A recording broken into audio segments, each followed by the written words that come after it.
අපි ආදර්ශ ප්‍රශ්න පත්‍රයක් සාකච්ඡා කරන්නේ පාඩම් ටික අපි අවසන් කරලා දැන් මේක තමයි ප්‍රශ්න පත්‍රයේ එන රටාව මේ රටාවට හුරු වීමක් තමයි කරන්න ඕනි ශ්‍රී ලංකා ගිණුම් කරන ශිල්පී ආයතන මේ පේපර් එක මම දාලා තිබුණා ගහගන්න ඇතිනේ ශ්‍රී ලංකා ගිණුම් කරන ශිල්පී ආයතනය අධ්‍යයනාංක 1 විභාගය 2021 ජූලි හරිද මේ සැරේ විභාගයේ සඳහාම ආදර්ශ වශයෙන් දුන්නු පේපර් එකක් හරි දැන් මේකේ ABC කියලා ප්‍රධාන වශයෙන් කොටස් තුනක් තියෙනවානේ ABC කියලා කොටස් තුනක් අපිට ප්‍රධාන වශයෙන් තියෙනවා. ඒතර A කොටසට ලකුණු 40ක් හම්බ වෙනවා. B කොටසට 40යි. C කොටසට ලකුණු 20යි. හරි? ඒතර C කොටස අනිවාර්යෙන් අපි අර ලාභලා ප්‍රකාශය ආශ්‍රිත ගැටලුවක් තමයි C කොටසෙන් හම්බෙන්නේ. එහෙනම් අපි මුලින් දැන් කතා කරමු පේපර් එක සම්පූර්ණයෙන් කළ යුතු නිසා පටන් ගන්න. දැන් පිළිතුරු දාන්න අදලා ඉවර කට්ටිය සහ දැන් උනත් උත්තර දාන්න දැම්මට කමන්නේ බලන්න අංක 1 සිට 10 දක්වා ඇති ප්‍රශ්න සඳහා වඩාත්ම නිවැරදි උත්තරය තෝරන්න. තෝරාගත් උත්තරයට අදාළ අංකය ප්‍රශ්නාංකය සමග ඔබේ උත්තර පොතේ ලියන්න. එතකොට දැන් මේ පේපර් එක ඔහෙට දෙන්න ඕනේ හරි උත්තර පත්‍රය විතරයි පොතක් දෙන්න වෙනමනේ පොතක් දෙන්නේ දැන් සාමාන්‍ය පෙළ උසස් පෙළ වගේ පොත්නේ දෙන්නේ ඒ පොතේ උත්තර ලියලා තමයි අපිට දීලා යන්න තියෙන්නේ හරි ඔව් එක ප්‍රශ්නේ පහත සඳහන් ඒවායින් මූල්‍ය තත්ත්ව ප්‍රකාශනයේ ඇතුළත් මූලිකාංගයක් නොවන්නේ අපි දන්නවා මූල්‍ය තත්ත්ව ප්‍රකාශ උත්තරේ දෙක කියලා දානවා හොඳයි හරි මූල්‍ය තත්ත්ව ප්‍රකාශය පෙන්වන්නේ වත්කම් වගකීම් සහ හිමිකම් ටික නේද මූල්‍ය තත්ත්වය කියන්නේ වත්කම් වගකීම් සහ හිමිකම් අතර පවත්නා සම්බන්ධතාවය. එතකොට වත්කම් වගකීම් හිමිකම් තියෙනවා දෙවෙනි උත්තරේ වියදම් තියෙන්නේ ආදායම් ප්‍රකාශය තුල. වියදම් තියෙන්නේ ආදායම් ප්‍රකාශය තුල. ඒ විභාගයෙන් පෙන්වන්නේ එක කියලා දාලා උත්තරේ දෙක ඔන්නෝම පෙන්වන්න ඕන. ප්‍රශ්න අංකය පැහැදිලිව පෙන්වන්න. ප්‍රශ්න අංකය පැහැදිලිව පෙන්නලා උත්තර අංකය ලියන්න ඕන. එහෙනම් පළවෙනි එකට 2 කියන උත්තරය අපි තෝරමු. දෙවෙනි එක පහත දැක්වෙන ප්‍රකාශන වලින් වැරදි ප්‍රකාශනය වන්නේ. වැරදි ප්‍රකාශය. ඔව්. අංක 1 පිළිතුරු අංක 3 කියලා දාන්න බලමු. මූල්‍ය ගිණුම් කරන තොරතුරු බාහිර සහ අභ්‍යන්තර පාර්ශ්වයන් සඳහා පිළියෙල කරයි. ඔය එක හරි ප්‍රකාශයක් නේ. ඒ කියන්නේ ඓතිහාසික තොරතුරු භාවිතා කරලා අභ්‍යන්තර සහ බාහිර කියන සියලු පාර්ශවයන්ට තොරතුරු දෙන ගිණුම්කරණයට කියනවා මූල්‍ය ගිණුම්කරණය කියලා. ඒකේ අභ්‍යන්තර සහ බාහිර පාර්ශවයන් සඳහා පිළියෙල කරනවා කියන උත්තරය දීලා තියෙනවා. ඒක හරි. ඊළඟට කියනවා ව්‍යාපාරයේ සේවකයන් අදාළ ව්‍යාපාරයේ ගිණුම් කරන තොරතුරු පරිශීලනය කරන අභ්‍යන්තර පාර්ශවයක් ලෙස හඳුනා ගැනීම. 3 මූල්‍ය ගිණුම්කරණය සඳහා අනාගතයේ පිළිබඳ දත්ත අනාවරණය කරේ. මූල්‍ය ගිණුම් කරන තොරතුරු අනාගතය හා සම්බන්ධ දත්ත අනාවරණය කරේ. ඇත්තද මූල්‍ය ගිණුම්කරණේ ඓතිහාසික තොරතුරු මත පදනම්ව හදන නිසා අනාගතය හා සම්බන්ධ දත්ත අනාවරණය කරනවා කියන එක ඔය එක පොඩ්ඩක් තියන්නකෝ බලන්න. 4 වෙනි එක ව්‍යාපාර තම මූල්‍ය ප්‍රකාශන පිළිල කිරීමේදී ගිණුම් කරන මූලධර්ම හා ප්‍රමිත සැලකිල්ලට ගැනීම. ඒකත් හරි. ඔව්. එතකොට 1 සහ 4 වඩාත් නිවැරදි. දෙවෙනි එකේ කියන්නේ ව්‍යාපාරයේ සේවකයන් අදාළ ව්‍යාපාරයේ ගිණුම් කරන තොරතුරු පරිශීලනය කරන අභ්‍යන්තර පාර්ශ්ව ලෙස හඳුනාගෙන. ඔව් ඒකත් ගන්න පුළුවන් නේද? හැබැයි ඉතින් අභ්‍යන්තර පාර්ශ්වයන් කියනදී අපි ගොඩක් වෙලාවට අර ව්‍යාපාරයේ තීරණ කෙරෙහි බලපෑමක් කරන්න පුළුවන් පාර්ශ්වවලට තමයි අභ්‍යන්තර පාර්ශ්වයන් කියලා කියන්නේ. ඒ කලබනාකරව තමයි විශේෂයෙන් අපි අභ්‍යන්තර පාර්ශ්වයක් හැට හඳුනාගන්නේ. ඒ කට්ටියන තීරණ මගින් බලපෑමක් කරන්න පුළුවන් පාර්ශවය නේද? ඒතර මූල්‍ය ගිණුම් කරන තොරතුරු අනාගතය හා සම්බන්ධ දත්ත අනාවරණය කෙරේ.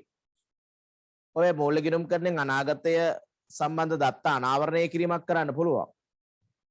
ඒ කියන්නේ වර්තමාන තත්ත්වය දිහා බලලා අනාගත සැලසුම් අපිට සකස් කරන්න පුළුවන්. ඒසා ඒක මම හිතා දෙවෙනි එක තමයි ගන්න වෙන්නේ අපිට නේ වඩාත් නියෝජ්‍ය පිළිතුර හැටියට ව්‍යාපාර සේවකයන් අදාළ ව්‍යාපාරයේ ගිණුම් කරන තොරතුරු පරිශීලනය කරන අභ්‍යන්තර පාර්ශ්ව ලෙස හඳුනා ගැනීම. ඒ ගොඩක් වෙලාවට අභ්‍යන්තර පාර්ශ්වන අර තීරණ වලට බලපෑමක් වෙන්න ඕන. එයා ගන්න තීරණ වගේන් ආයතනික කටයුතු වලට බලපෑමක් කරන්න පුළුවන් පාර්ශ්ව තමයි අභ්‍යන්තර පාර්ශ්ව කියලා අපි ගන්නෙ. හරි? ඒක ගොඩක් වෙලාවට කලබනාකරුවන් තමයි අභ්‍යන්තර පාර්ශ්වයන් හැටියට අපි සලකන්නේ. ඒ නිසා දෙවෙනි පිළිතුර ගන්න එක දෙක. දෙවෙනි පිළිතුර තමයි ගන්න වෙන්නේ.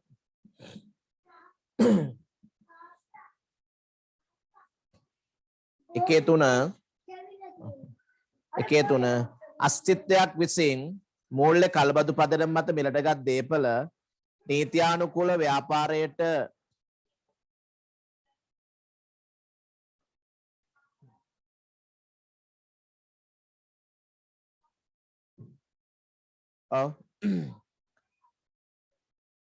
දැන් ඒක මේ ප්‍රශ්නයක් කරන ව්‍යාපාරයේ සේවකයන් අදාළ ව්‍යාපාරයේ ගිණුම් කරන තොරතුරු පරිශීලනය කරන අභ්‍යන්තර පාර්සල් ලෙස හඳුනා ගැනීම. විශේෂයෙන් කලබනාකරුවෝ සේවකයොත් හැබැයි ගන්න පුළුවන් නේද? සේවකයෝ අභ්‍යන්තර පාර්ශ්වයක් හැටියට. දැන් මූල්‍ය ගිණුම් කරන්නේ මගින් අතීත තොරතුරු තමයි විශේෂයෙන් අපි සැලකෙන්නට ගන්න. නිර්වචන තුලක් තියෙන්නේ ඓතිහාසික තොරතුරු භාවිතා කරලා මූල්‍ය ප්‍රකාශන හදලා අභ්‍යන්තර සහ බාහිර පාර්ශ්ව දෙනවා කියන එක නේද? ඒ නිසා අපි එහෙනම් තුන්වෙනි පිළිතුර ගමුකෝ. මේකට තුන ගන්න ඕනේ නේද? දැන් එකේ තුන්වෙනි එක නම් අපි සාකච්ඡා කරපු ප්‍රශ්නයක්. අස්තිත්වයක් විසින් මූල්‍ය කල්බදු පදනම මත මිලටගත් දේපල නීත්‍යානුකූල ව්‍යාපාරට අයත් නොවුනත් ඒවා වත්කම් ලෙස හඳුනාගත යුතු යන්න හඟවන ගිණුම් කරන සංකල්පය ගිණුම් කරන යථානුරූපී බවනේ. ඒ කියන්නේ එතන අර නෛතික තත්ත්වයට ආර්ථික තත්ත්වය වැදගත් කියන එකනේ. දැන් කල්බදු දේපල නීත්‍යානුකූල අපිට අයිති නෑ. නමුත් අපි ඒවා නඩත්තු කරනවා, ආරක්ෂා කරනවා, ප්‍රතිලාභ භුක්ති විඳිනවා නේද? ව්‍යාපාරේ පොත්වල ඔවා භාවිත අයිතිය සහිත වත්කම් කියලා පෙන්නනවා. භාවිත අයිතිය සහිත වත්කම්.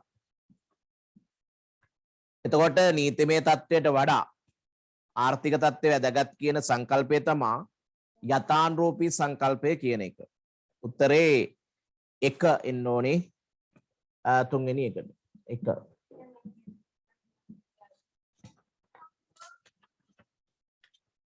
එකේ 4 බලන්න. අස්තිත්වයක් කියන්නේ මෙතන ව්‍යාපාරයක් ආර්ථික ඒකයක් කියන එක. අස්තිත්වයක් විසින් තම අස්තිත්වයේ විකිණීමට ඇති තොග වෙනත් පාර්ශ්වයට විකිණීමේ හෝ ආපසු එවීමේ පදනම මත විකිණීමට බාර දී ඇති විටදී එසේ බාර දුන් තොග විකුණුම් ලෙස ගිණුම්ගත කළේ නම් එහිදී උල්ලංඝනය කරන සංකල්පය මොකක්ද? ඔක කියන්න බලන්න. ඒ කියන්නේ සත්‍ය වශයෙන් විකුණුමක් වෙලා නැහැ මෙතන. දැන් ප්‍රධානිය විසින් නියෝජිතයට භාණ්ඩ විකුණලා තියෙනවා. කියන්නේ ප්‍රධානට භාණ්ඩ යවලා තියෙනවා. විකිණීමේ හෝ ආපස්සීමේ පදනම මතනේ. 2. හොඳයි. උපලබ්ධි සංකල්පය කියන එක හරි. ඒ කියන්නේ සත්‍ය වශයෙන්ම විකුණුමක් සිදු වුණාට පස්සේ පමණයි ගිණුම්ගත කරන්න ඕන. අවදානම් ප්‍රතිලාභ ගැනුම් කරුට මාරු වෙන්න ඕන. එහෙම මාරු වෙන්නත් කලින් විකුණුම වශයෙන් ලියුවා කියන්නේ වැරද්දක් නේ. එහෙනම් දෙවෙනි උත්තරේ ගන්න. හොඳයි. උපලබ්ධි සංකල්පය තමයි කඩ වෙලා තියෙන්නේ. 1.5 කියන එක අස්තිත්වයක් විසින් එම ව්‍යාපාරයේ ණය ගැතිය කොට අයත් මෝටර රථ අලුත් වැඩියා මධ්‍යස්ථානයකින් ව්‍යාපාරයේ මෝටර රථය අලුත් වැඩියා කර ඊට ණයගැතිභාවය හිලව් කිරීමට අදාළ දිත්ත සටහන වන්නේ 3. ඕ නේද? දැන් මේක ව්‍යාපාරයේ අලුත් වැඩියා වියදමක් හැටියට සලකන්නත් ඕනේ. ඒක එන්න තිබ්බ සල්ලි වලට හිලව් කරලා තියෙනවා. දැන් එන්න තියෙන සල්ලි කියන්නේ ණයගැතියෙක්නේ. ණයගැතියෙක් හිලව් වුණා කියන්නේ ණයගැතිවත්කම අඩු වෙනවා. දැන් මේක ණයගැතිවත්කම අඩු වෙන එක බැර කියලා සටහනක් තියෙනවා. අනික මේක ව්‍යාපාරයේ පැත්තේ වියදමක්නේ. අස්තිත්වයක් විසින් ව්‍යාපාරයේ ණයගැතියෙකුට අයත් මෝටර රථ අලුත් වැඩියා මධ්‍යස්ථානයකින් ව්‍යාපාරයේ මෝටර රථය අලුත් වැඩියා කරගෙන තියෙනවා. එතකොට දැන් මේක කොහොමත් ව්‍යාපාරයේ අලුත් වැඩියා වියදමක්නේ. ඒක අර ණයගැතිභාවය එන්න තිබ්බ එකට හිලව් කරා කියන්නේ අපේ ණයගැතියොත් අඩු වෙලා තියෙනවා. අපේ වියදමත් අනිත් පැත්තෙන් සිදු වෙලා තියෙනවා. ඒ නිසා හරබැර යන්න ඕනේ. මෝටර රථ අලුත් වැඩියා වියදම් හර ණයගැති බැර කියන එකේ උත්තරේ හරි 3. 1.5ට 3 කියලා ගන්න. 1.6 නිමල් සිරි විසින් 2020 ජනවාරි 1 දින මුදලින් අපි දහස් වලින් ගමු. මුදලින් 600ක්ද රුපියල් 200ක් තම සහෝදරයන් ලබාගත් ණය මුදලක්ද යොදා නිමල් ට්‍රේඩර්ස් නමින් වෙළඳ ව්‍යාපාරයක් ආරම්භ කළ අතර 2020 දෙසැම්බර් 31 දිනට පහත තොරතුරු දී ඇත. 2020 දෙසැම්බර් 31 දිනෙන් අවසන් වර්ෂයට අදාළ ව්‍යාපාර සුද්ධ ලාභය. දැන් මේක අපි කතා කරා මුලදීම ගිණුම් කරන සමීකරණ කරනකොට ලාභ සමීකරණය මතකද? ඒ ලාභ සමීකරණයේ ආශ්‍රිත ගැටලුවක් මේ දීලා තියෙන්නේ. මතක නැත්නම් සමීකරණ මතක් කරගන්න සුද්ධ ලාභය හෝ අලාභය. මේවයි ගන්නකොත් අනිවාර්යෙන් එනවා කාලච්ඡේදය අග සුද්ධ වත්කම්. ඍණ කාලච්ඡේදය මුල සුද්ධ වත්කම්.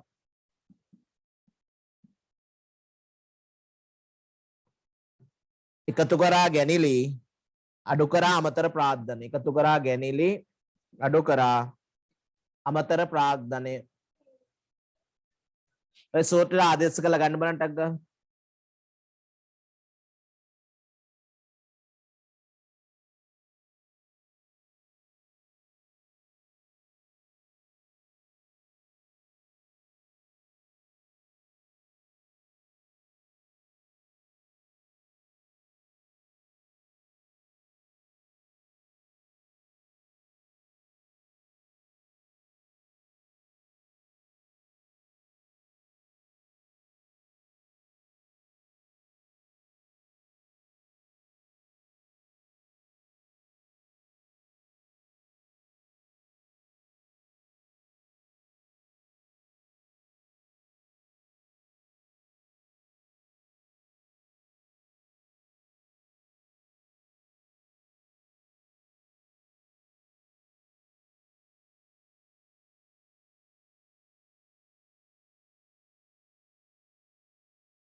උත්තරය ආවේ.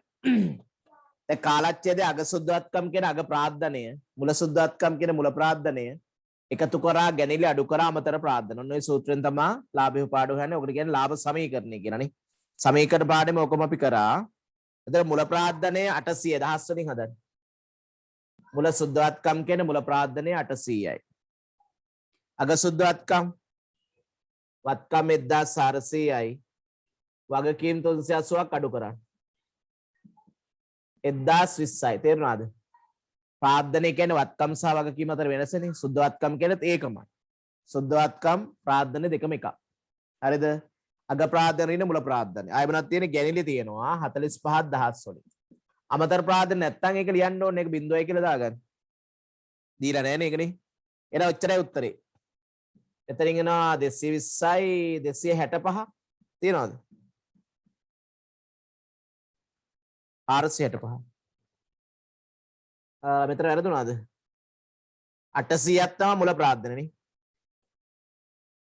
නිමල් සිරිසින් 2020 ජනවාරි 1 මුදලින් 600ක්ද 200ක් තම සහෝදරයන් ලබාගත් ණය මුදලක්ද යොදා. ඔය එතකොට ඉතින් ඔක්කොම 800න් ප්‍රාර්ථන. ඒක හරි. 2020 දෙසැම්බර් 31 කියන අග වෙනකොට වත්කම් වලින් වගකීම් අඩු කරපුවාම 1020ක් තියෙන නේද? කාලච්ඡේදයේ ගැනිලි 45යි. දැන් මෙතන උත්තරේ කීයද එන්නේ? ඔව් 265යි නේ 265. ඒක එන හරිය පළවෙනි උත්තරේ හදාගමු නේද? පළවෙනි උත්තරේ 465000 265000 කියලා දාගන්න. ඒක ටයිප් කරද්දි මොකක් කරේ වැරද්දක් වෙන්න වෙලා ඇත්තේ නේ. 265000 කියලා හදාගන්න. 265000.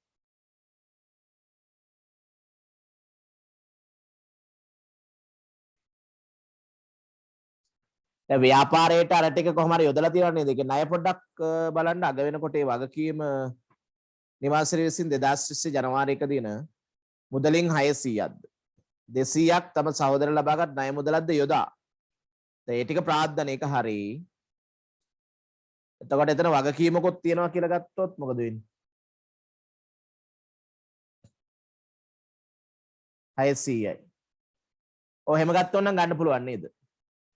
දැන් අර ගන්න එක රුපියල් 600ක් මුදලින් දැම්ම 200ක් සහෝදරය ලබාගත් ණය මුදලක් දැම්ම කියන්නේ එතන 800ක් ප්‍රාර්ථන වුණාට 800ක් වත්කම් වුණාට වගකීනුත් 200ක් තියෙනවා නේද?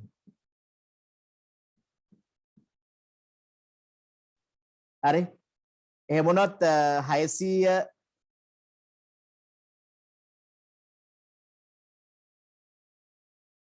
800යි 600යි. එහෙම ගන්නත් බෑ. අනේ මෙතනනේ. ඒ වුණොත් 465 එනවා නේද? ඔව් 4,65,000 කියනම ගන්න මේ විදිහට හදන්න. අර මුලින් අර හිතන්න වෙන අපිට. නිමාසිරි විසින් 2020 ජනවාරි 1 මුදලින් 600යි. ඊළඟට සහෝදරයාගෙන් 200ක් ගන්න ඕන ඔක්කොම ප්‍රාග්ධන වශයෙන් තියෙන්නේ වත්කම් වශයෙන් යොදලා තියෙන්නේ 800යි. 800යි. දැන් සහෝදරයාට නමුත් ඔය 200 ආපහු ගෙවන්න තියෙනවනේ. දැන් ඒතර වගකීමකුත් තියෙනව නේද? ඒතර වත්කම් වලින් වගකීම අඩු වෙච්චාම ප්‍රාග්ධන එතන 600 කියලා ගන්න මුල ප්‍රාග්ධනේ. එහෙම වුණොත් 465 කියන උත්තරේ ගන්න පුළුවන් නේ. හරි ඒ 465 තමයි හරියන්නේ. අතන වගකීමක් තියෙනවා කියලා හිතන්න. සහෝදරයෙන් ගත්ත එක ආපහු යාට ගෙවනවනේ. ඒකයි හේතුව. පිළිතුරු අංක 1 ගමු. හරි 1/7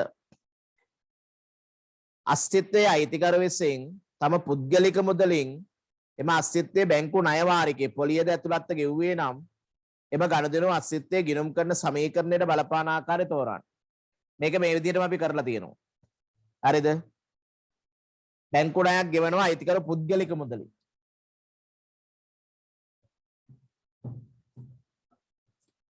ඉතලා දාලා බලන්න මේකට ප්‍රාග්ධනය ධන වගකීම් සමානයි වත්කම්. හරිද? අයිතිකරු පුද්ගලික මුදලින් බැංකු ණය වාරිකයේ පොලිය ඇතුළත්ව ගෙවනවා.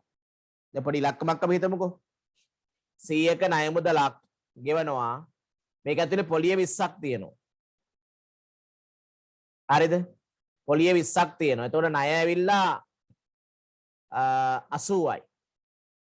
එතන මේ 100ම ගෙවන්නේ පොලිය සහ ණය වාරිකයේ ගෙවන්නේ අයිතිකරු පුද්ගලික මුදලින්. එතන හිමිකම වැඩි වෙනවානේ. 100කින් හිමිකම වැඩි වෙනවා. ඊළඟට ණය වලින් අඩු වෙනවා 80ක්. පොලිය වියදමක් නිසා ලාභයෙන් 20ක් අඩු කරන්න පුළුවන්. හරිද? දැන් මේ අයිතිකරු පුද්ගලික මුදලින් මේ සල්ලි ටික ගෙවන්නේ. ඒ පුද්ගලික මුදලින් ගෙවනවා කියන්නේ ඒක අමතර ප්‍රාර්ථනයක් ඔස්සේ ව්‍යාපාර එනවනේ. අමතර ප්‍රාර්ථනයක් ඔස්සේ ව්‍යාපාරට 100ක් එනවා. හරිද? ඒ ආපු 100 දැන් මුදල් හර වෙලානේ ප්‍රාර්ථන වලට ගියේ ඕක නේද? මුදල් හර 100යි ප්‍රාර්ථන බැර 100යි. ඒ මොකද්ද? අයිතිකර ව්‍යාපාර ගෙනාපු ටිකනේ. අයිතිකර ව්‍යාපාරට උන රුපියල් 100ක් ගෙනාවා. දැන් මේ ගෙනාපු සල්ලි වලින් මේ ණය වාරිකේ පියවනවා. කොහොමද පියවන්නේ? මුදල් බැර වෙනවා 100ක්. හරිද? ණය හර වෙනවා 80ක්. ඇයි පොලිය තියෙන 20ක්? ඒතකොට ටික පොලිය. පොලිය හර වෙනවා 20ක්. දැන් මේකේ මුදල් වලට කිසිදු බලපෑමක් වෙන්නේ නැහැ මේ. මුදල් හර වෙලා ආයේ මුදල් බැර වුණා කියන මුදල් බලපෑම බිඳුවක් වෙලා තියෙනවා. මුදල් බලපෑම බිඳුවක් වෙලා තියෙන්නේ. ප්‍රාග්ධනය වැඩි වුණා. ඊළාට ණය හර වෙනවා කියන්නේ වගකීම අඩු වෙනවා. පොලිය වියදම නිසා ලාභය අඩු වෙනවා කියන්නේ හිමිකම අඩු වෙනවා. මෙන්න මේ සිද්ධිය ගැන කියවෙන ප්‍රකාශ පොඩ්ඩක් තෝරා ගන්න බලන්න. හිමිකා වැඩි වීම සහ වත්කම් අඩු වීම. ඒක වැරදිනේ. වත්කම් කොහොමවත් අඩු වෙලා නැහැ. හිමිකම් තුන. හිමිකම් අඩු වීම සහ වගකීම් වැඩි වීම. බෑ වගකීම් අඩු වෙන්න එපා ණය ගෙවුවා. හිමිකා වැඩි වීම සහ වගකීම් අඩු වීම. දැන් මේක සුද්ධ වශයෙන් ගත්තොත්නේ. මේක සුද්ධ වශයෙන් ගත්තොත් මේ බලන්නකො මෙතන ධන 80යි. මෙතන ඍණ 80යි. ඔව් තුන්වෙනි එක හරිනේ. තුන්වෙනි එක හරි. ඒක හිමිකා වැඩි වීම සහ වගකීම් අඩු වීම කියලා දීලා තියෙනවා. පිළිතුරු අංක 3. 1 7ට 3.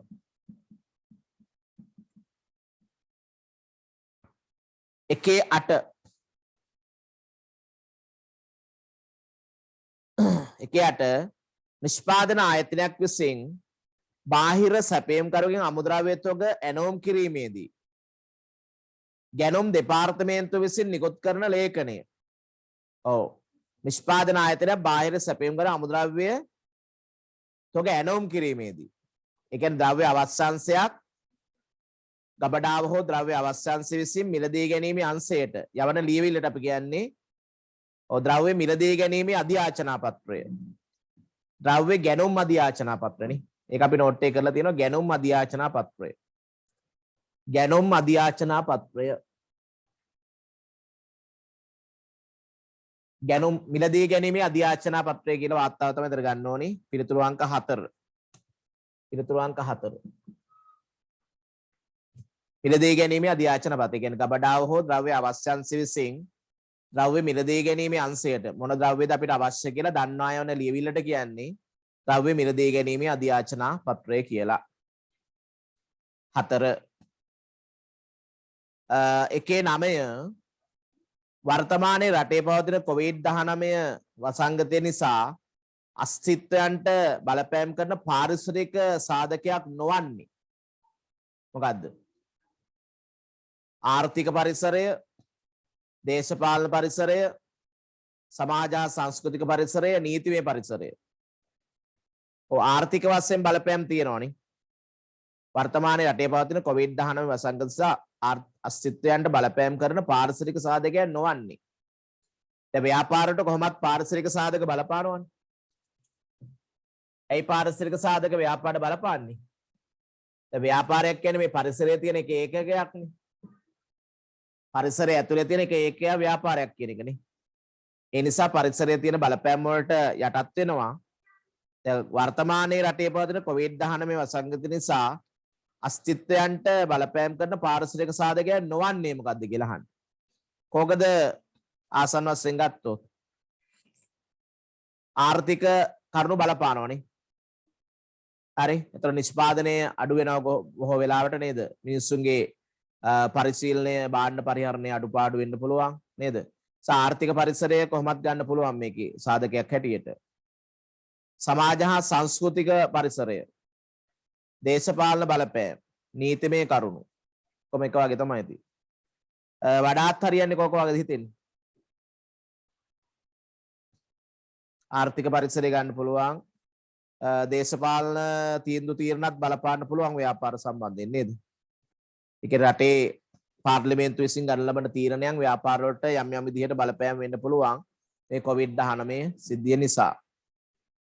නීතිමය කරුණුත් ගන්න පුළුවන් නේ. ඔව්. වඩාත් හරියන්නේ 3 වාගේ තමයි. සමාජ හා සංස්කෘතික පරිසරෙනේ. ඒක ගමු. සමාජ හා සංස්කෘතික පරිසර. උත්තරේ 3.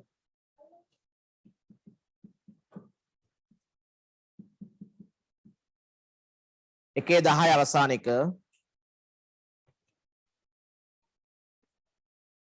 ඒක අපිට දීලා තියෙනවා 3. වත්කම් සමානයි හිමිකම් දන වගකීම්. ආරම්භක ශේෂ තියෙනවා. ගනුදෙනුවක් සිදු වූ පසු ශේෂය දීලා තියෙනවානේ. අහන්නේ මොකද්ද? ඔව් ඉහත සඳහන් ගිණුම් කරන සමීකරණේ වෙනසක් සිදු වෙන බලපාන ලද ගනුදෙනු වන්නේ.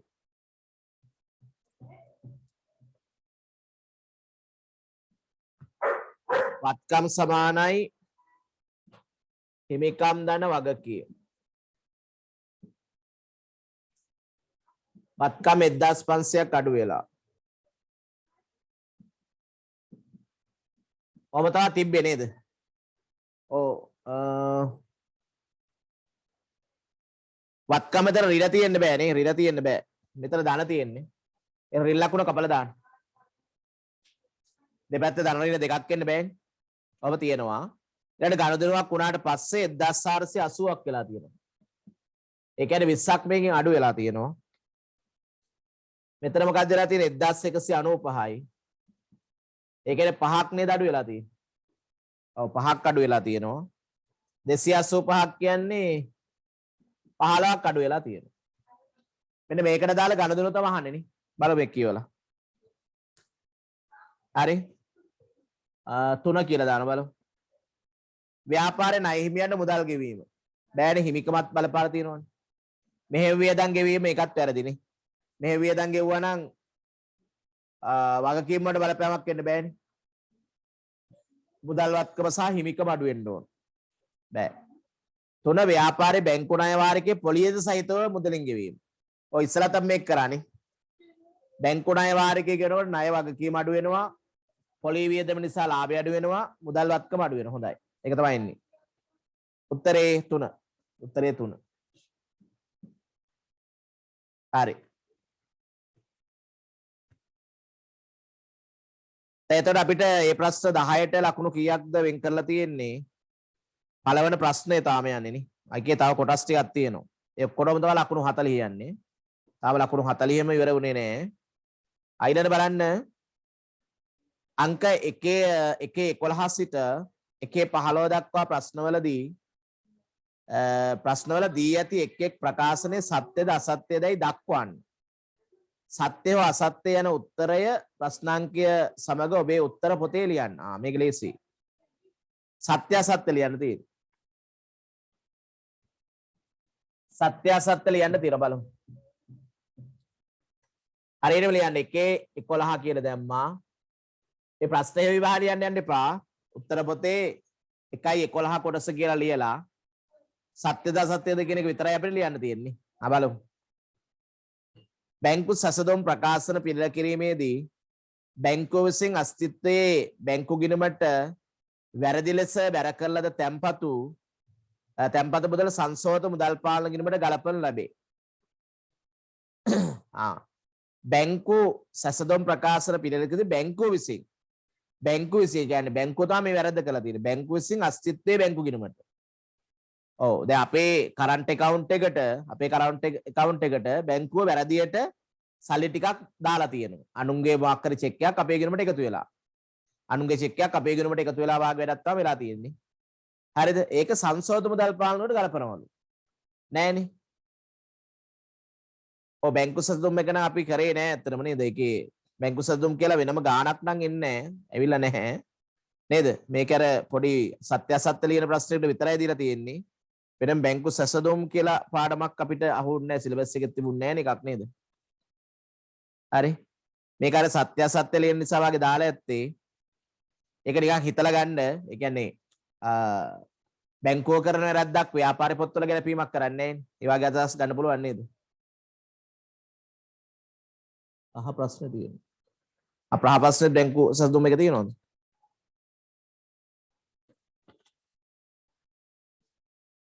ඔයක සමීකරණ තියෙනවා. හරි පොඩ්ඩක් අපි මෙතනදී කතා කරමුකෝ කියනවා. හරි. ඒතර අමාරු පාඩමක් නෙවෙයි. එතකොට මම මේ කිව්වේ බැංකු සැසඳුම් ප්‍රකාශන පිළිලකෙන්ද බැංකුව විසින් අස්තිත්වයේ බැංකු වලට වැරදි ලෙස බැර කළා. ඒ කියන්නේ අනුන්ගේ චෙක් එකක් අපේ ගිණුමට වාගේ දාලා තියෙනවා කරන්ට් account එකට. ඒතර ඒක අපේ පොත්වල නෙවෙයි ගලපන්න ඕනේ. බැංකුවේ ගිණුම් නිවැරදි කරත් තමයි ගලපන්න ඕනේ. එහෙනම් සංශෝධන මුදල් පාලන කොට ගලපනු ලැබේ කියන එක වැරදි ප්‍රකාශයක්. එක වැරදි අසත්‍යයි.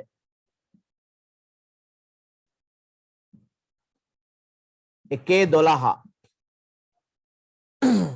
චෙක් පිළිපත යන මූලාශ්‍ර ලේඛන එක හරි. චෙක් පිළිපත කියන්නේ අර චෙක් එක කැඩුවට පස්සේ ඉතුරු වෙන කෑල්ල. මෙන්න මේ කොටසට කියනවා චෙක් පිළිපත කියලා. චෙක් පිළිපත. එතන චෙක් එකකින් ගෙවපුවාම දැන් මුදල් ගෙවීම් දෙල් ඒවා කතා කරනවානේ. චෙක් එකකින් ගෙවපුවාම ඒ ගෙවීම් සම්බන්ධ විස්තරයක් කෙටියෙන් මෙතන ලියනවානේ. මෙතන තියෙන චෙක් අංකය මෙතනක් තියෙනවා. කාටද ගෙව්වේ, කවද්ද ගෙව්වේ, කොච්චරක් ගෙව්වේද නේද? ඒ කෙටි සටහනක් මෙතන දාගන්න. ඒ චෙක් එක දුන්නට පස්සේ නැත්තම් අපිට හඳුනා ගන්න බෑනේ මේක බැංකුවට ගියාට පස්සේ අගරු වෙලා එහෙම ආවොත් නේද? කවුරු දුන්නු චෙක් එකක්ද කියලා අපි දන්නෙත් නෑනේ. ඒ නිසා මේ ගෙවීමක් සම්බන්ධ ගොඩක් වෙලාවට අපි මූලාශ්‍රය හැටියට චෙක් පිළිපත චෙක්පත් වලින් ගෙවීම් කරනකොට චෙක් පිළිපත මූලාශ්‍ර ලේඛනයක් වශයෙන් අපි සලකනවා. ඒක හරි. චෙක් පිළිපත මූලාශ්‍ර ලේඛනයක්. සත්‍යයි කියලා ගන්න. 1:13 ව්‍යාපාරය විසින් බැංකු ණයක් ලබා ගැනීම මුදල් පාලන ගිණුමේ වෙනත් ලැබීම් තීරය වාර්තා කරයි. ඔව් අපි මුදල් ලැබීම් ජර්නල් එහෙමනම් කරානේ. නේද? ව්‍යාපාරයෙන් බැංකු ණයක් ලබා ගත්තාම මේක දැන් සාමාන්‍ය ලැබීම් ජර්නලයක් තුල අපි දාන්නේ විශ්ලේෂණ තීරුව අත්පිට විකුණුමට එක තීරුවක් දානවා. ණයගැති ලැබීම් සඳහා එක තීරුවක්. ආදායම් වලට තව තීරුවක්. වැට් වලට තීරුවක්. වෙනත් තීරුවක් නේ. ඒතර වෙනත් එකේ තමයි ගොඩාක් කලාවට බැංකු ණය එහෙම දාන්න එපා. ඒක හරි. සත්‍යයි නේ. එකේ 13 සත්‍යයි.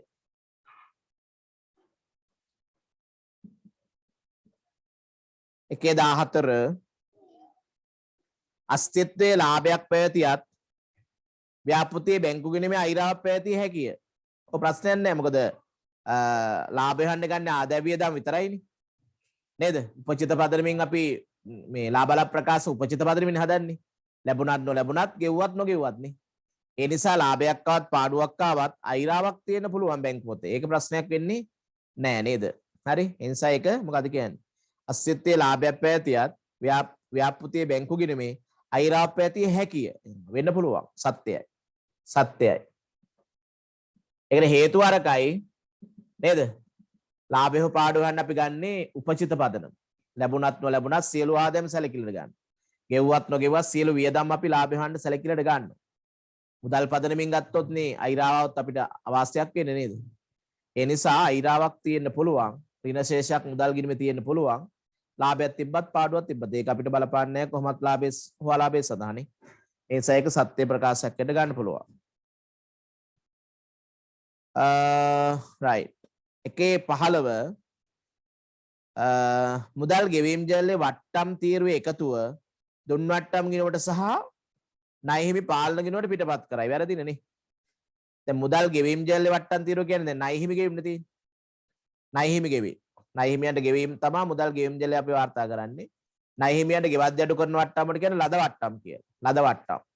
ඒතර ලද වට්ටම් කියන ආදායමක් නේ. මුදල් ගෙවීම් ජල්ලේ වට්ටම් තීරුව එකතුව දුන් වට්ටම් ගිණුමට හා ණය හිමි පාලනකට පිටපත් කරයි. එතන පටලවාගෙන දීලා තියෙන්නේ. ඒක ලද වට්ටම් සහ ණය හිමි පාලන තිබ්බනම් හරිනේ. මේක අසත්‍යයි කියලා ගන්න වෙනවා. අසත්‍යයි. අසත්‍යයි. අසත්‍යයි. හරි නේද?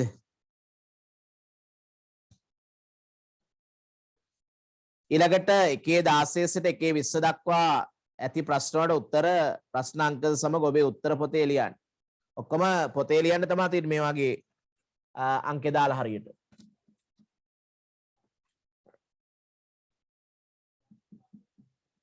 එකේ 16 කියන කොටස මුදල් වට්ටම් සහ වෙළඳ වට්ටම් අතර වෙනස්කම් දෙකක් ලියන්න. ඒවත් අපි නෝට් එක කරලා තියෙනවා. මම වෙනම නෝට් එකක් දුන්නා ඔකට නේ. මුදල් වට්ටම් වෙළඳ වට්ටම්. හරි. දැන් මුදල් වට්ටම් කියන එක ලියන්න පුළුවන්. ණයගැතියන්ගේ මුදල් ලැබීමේදී සහ ණය හිමියන්ට ගෙවීමේදී අඩු කරයි. එක එකක් නේ. ඒක ලියන්නකෝ බලන්න. ණයගැතියන්ගේ මුදල් ලැබීමේදී සහ ණය හිමියන්ට මුදල් ගෙවීමේදී අඩු කරයි.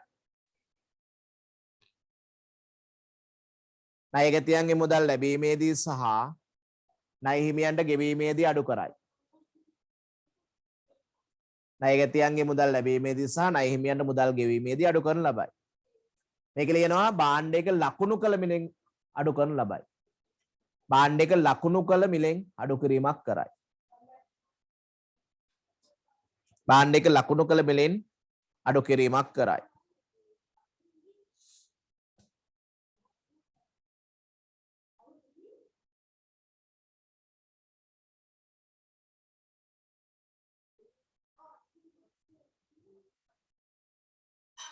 හරි.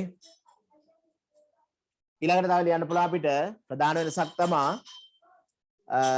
මේ මුදල් වට්ටම් අපි ගිණුම්ගත කරනවානේ හරබැර වාර්තා කරනවා. වෙළඳ වට්ටම් ගිණුම්ගත කරන්නේ හරබැර තියන්නේ නෑනේ. හරි. ඒ නිසා මුදල් වට්ටම් පැත්තේ ලියන්න පුළුවන් දිත්ත සටහන් වාර්තා කිරීමක් සිදු කරයි. නැත්නම් මුදල් වට්ටම් ගිණුම්ගත කරයි කියලා ගන්න. මුදල් වට්ටම් ගිණුම්ගත කිරීමක් සිදු කරයි.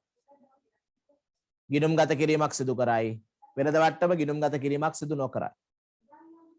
මුදල් වට්ටම් හරබැර කරන දුන් වට්ටම් හර ණයගැති පාලන බැර කියලාත් ලද වට්ටම් නම් ණය හිමි හර ලද වට්ටම් බැර කියලාත් අපි ගිණුම්ගත කරනවානේ. නේද? මුදල් වට්ටම් ගිණුම්ගත කරයි. වෙළඳ වට්ටම් ගිණුම්ගත නොකරයි. ඒක ලකුණු කළ මිලෙන් කරන අඩු කිරීමක් පමණයි. හරබැර යන්නේ වෙළඳ වට්ටම් සදා දිස්සටහන් යන්නේ. ඒ නිසා දිත්ත සටහන් තමයි නැත්නම් ගිණුම් ගත කරයි. මෙතන ගිණුම් ගත නොකරයි. ගිණුම් ගත නොකරයි.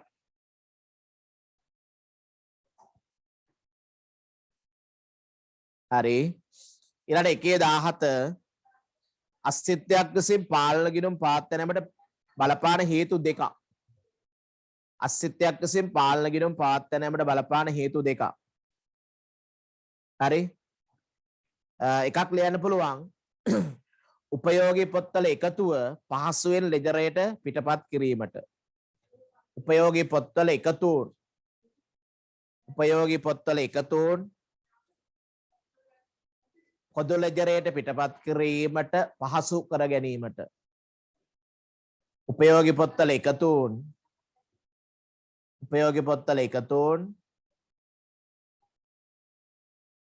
පොදු ලෙජරයට පිටපත් කිරීමට පහසු කර ගැනීම සඳහා. උපයෝගී පොත්වල එකතුව පොදු ලෙජරයට පිටපත් කර ගැනීමට පහසු කර ගැනීමට. ඒ කියන්නේ ගැනුම් ජල එකතුව ගැනුම් හර ණය හිමි පාලන බැරනේ. විකුණුම් ජල එකතුව විකුණුම් බැර ණය ගැති පාලන හර. ආපස එවුම් ජල එකතුව ආපස එවුම් හර ණය ගැති පාලන බැර කියලා අපි එක එක නේද උපයෝගී පොත්වල එකතුව පහසුවෙන් ලෙජරයට ගන්න පුළුවන් හැකියාව තියෙනවා. පාලන ගිණුම් තියෙනවා නම්. හරි තාම මොකද්ද? අස්තිත්වයක් විසින් පාලන ගිණුම් පාත්තන බලපාන හේතු දෙකක් ලියන්න.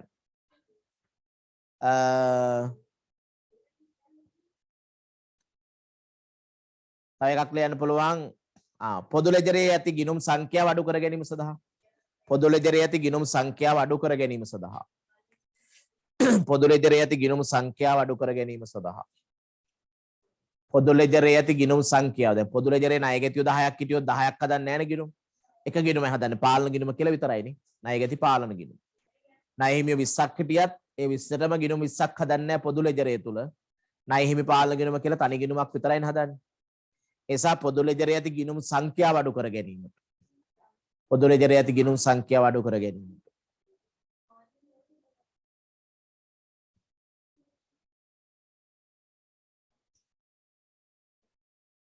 හරි. ඊළඟ වැරදි පහසුවෙන් සොයා ගැනීමටනේ. වැරදි පහසුවෙන් අවබෝධ කර ගැනීම සඳහා. වැරදි පහසුවෙන් අවබෝධ කර ගැනීම සඳහා. වැරදි පහසුවෙන් සොයා ගැනීම නැත්නම් අවබෝධ කර ගැනීම සඳහා. වැරදි පහසුවෙන් අවබෝධ කර ගැනීම සඳහා. ඒ කියන්නේ අපි පොදු ලෙජරේ පාලන ගිණුම සමග ණයගැති ලෙජරේකුත් වෙනම හදනවානේ. එතන මේ ණයගැති ලෙජරේ සේසලයිස්සෝ කියන එක අපි දන්නවනේ. එක එක ණයගැති එකතු කරගෙන උත්තරේට ඒ සම්පූර්ණ ණයගැතියේ උත්තරේට පාලන ගිණුම උත්තරේ සමාන වෙන්න ඕනේ. නැත්නම් වැරද්දක් වෙලා තියෙනවා. ඒ වැරද්ද වෙච්ච ස්ථානේ අපිට පහසුවෙන් අවබෝධ කර ගැනීම හැකියාව වගේවා තියෙනවානේ. අනිවාර්ය කාරණා තමයි එතන ලියන්න ඕනේ. හරි. ඊළඟ 1.18 වගකීමක ලක්ෂණ දෙකක් ලියන්න. ඒකත් අපි කරලම තියෙන එකක්. එකක් තමයි අතීත සිදුවීමක ප්‍රතිඵලයක් වීම, වර්තමාන බැඳීමක් පැවතීම, ආර්ථික සම්පත් පවරා දීමක් සිදුවීම කියන කාරණා තුනනේ. දෙකක් ලියන්න තියෙන්නේ. එකක් ලියන අතීත සිදුවීමක ප්‍රතිඵලයක් වීම. අතීත සිදුවීමක ප්‍රතිඵලයක් වීම. අතීත සිදුවීමක ප්‍රතිඵලයක් වීම. අතීත සිදුවීමක ප්‍රතිඵලයක් වීම. දෙක වර්තමාන බැඳීම. වර්තමාන බැඳීම. වර්තමාන බැඳීම. ආර්ථික සම්පත් පවරා දීමක් සිදුවීම. තුනම ලියන්න. ආර්ථික සම්පත් පවරා දීමක් සිදුවීම. ආර්ථික සම්පත් පවරා දීමක් සිදුවීම. ආර්ථික සම්පත් පවරා දීමක් සිදුවීම. ආර්ථික සම්පත් පවරා දීමක් සිදුවීම. හරි නේද? ඒ අපි කතා කරේ වගකීමක ලක්ෂණ. ඊළඟ 1.19 කොටස බලන්න. සදරුවන්ගේ ව්‍යාපාරය 2021 ජනවාරි මාස තුළ සිදු කරන ලද ගනුදෙනු පිළිබඳ පහත තොරතුරු ලබා දී ඇත. අමරසිරි කියලා ණයගැතියෙක් ඉන්නවා ගනුදෙනුකරුවෙක්. ණයට වෙක්ක 1200ක්, වෙනද වට්ටම 10යි, ආපසු එවුම් 100යි, මුදල් ලැබීම 600යි, දුන් වට්ටම 5යි. 21 ජනවාරි 31 දිනට ව්‍යාපාරයේ පෞද්ගලික ලෙජරේ අමරසිරිගේ ගිණුමේ ශේෂය සොයන්න. ඔපඩේ ණයගැති ගිණුමක් හදලා අමරසිරි කියලා මේකේ හරබැර ටික දැම්මම නම් එයාගේ අවසාන ශේෂ ගන්න පුළුවන් නේ. අමරසිරි. දැන් මෙයාට විකුණන්නේ කීයක්ද? වෙළඳ වට්ටම ගිණුම් ගත කරන්නේ නැහැ කියලා අපි උඩින් කිව්වේ. වෙළඳ වට්ටම කියන එක හරබැර කරන්නේ. ඒක අඩු කරපු ගාන තමයි අපි හරබැර කරන්නේ. ඉතින් 1200ට අපි අඩු කරනවා 10%ක් කියන්නේ 120ක්. 80යි 1080ක් තමයි විකුණුම් තියෙන්නේ. විකුණුම් බැර අමරසිරි හර. විකුණුම් බැර අමරසිරි හර කියලා ගන්න පුළුවන් 1080ක්. වෙළඳ වට්ටම අඩු කළ පසු වගේ. ඊළඟට ආපසු යොම් හර ණයගැති පාලන බැරනේ. ආපසු යොම් හර ණයගැති පාලන බැර 100යි. ආපසු යොම් හර ණයගැති පාලන බැර. ආපසු කියන්නේ ණයගැති වත්කම අඩු වෙනවා කියන්නේ. ආපසු යොම් හර ණයගැති පාලන බැර. මුදල් ලැබීම් මුදල් හර ණයගැති පාලන බැර.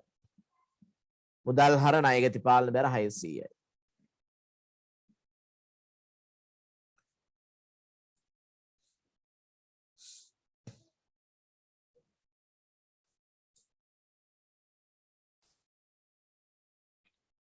දුන්නට්ටම කියලා 105ක් තියෙනවා. ඒතර පොඩි ප්‍රශ්නයක් නම් තියෙනවා. දැන් මුදල් ලැබීම කියපුවාම ලැබුණු ගාණ දීලා තියෙන්නේ. මුදල් ලැබීම කියපුවම සාමාන්‍ය දෙන්නේ ලැබුණු ගාණනේ. නේද? එතන ලැබිය යුතු මුදල කියලාත් එතන දෙන්න ඕනේ. මුදල් ලැබීම 600 වට්ටම කියපුවාම අර 95ට පහ දැම්මොත් කැපෙන්නේ නැති ප්‍රශ්නයක් වෙනවනේ.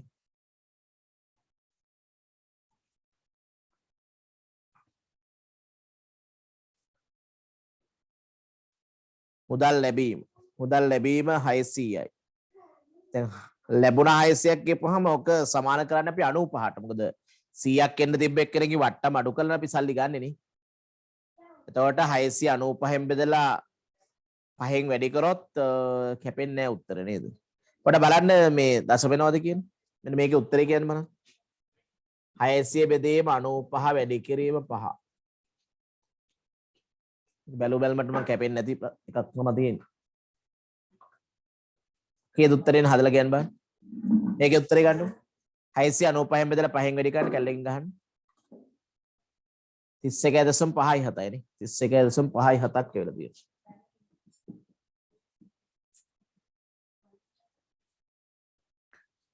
ඔව් දැන් ඊතර පොඩි අවුලක් තියෙනවා ප්‍රශ්නේ.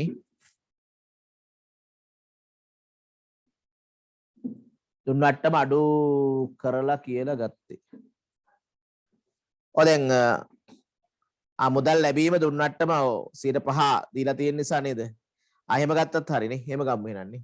ආයෙ වට්ටම් හදන්න දෙයක් නැහැ මේකේ. ඒති වට්ටම් පෙන්නන්න ඉබේ. ඔව් වට්ටම් පසු වගේ තමයි මේ දීලා තියෙන්නේ. මුදල් ලැබුණා කියන්නේ වට්ටම් අඩු කරලා.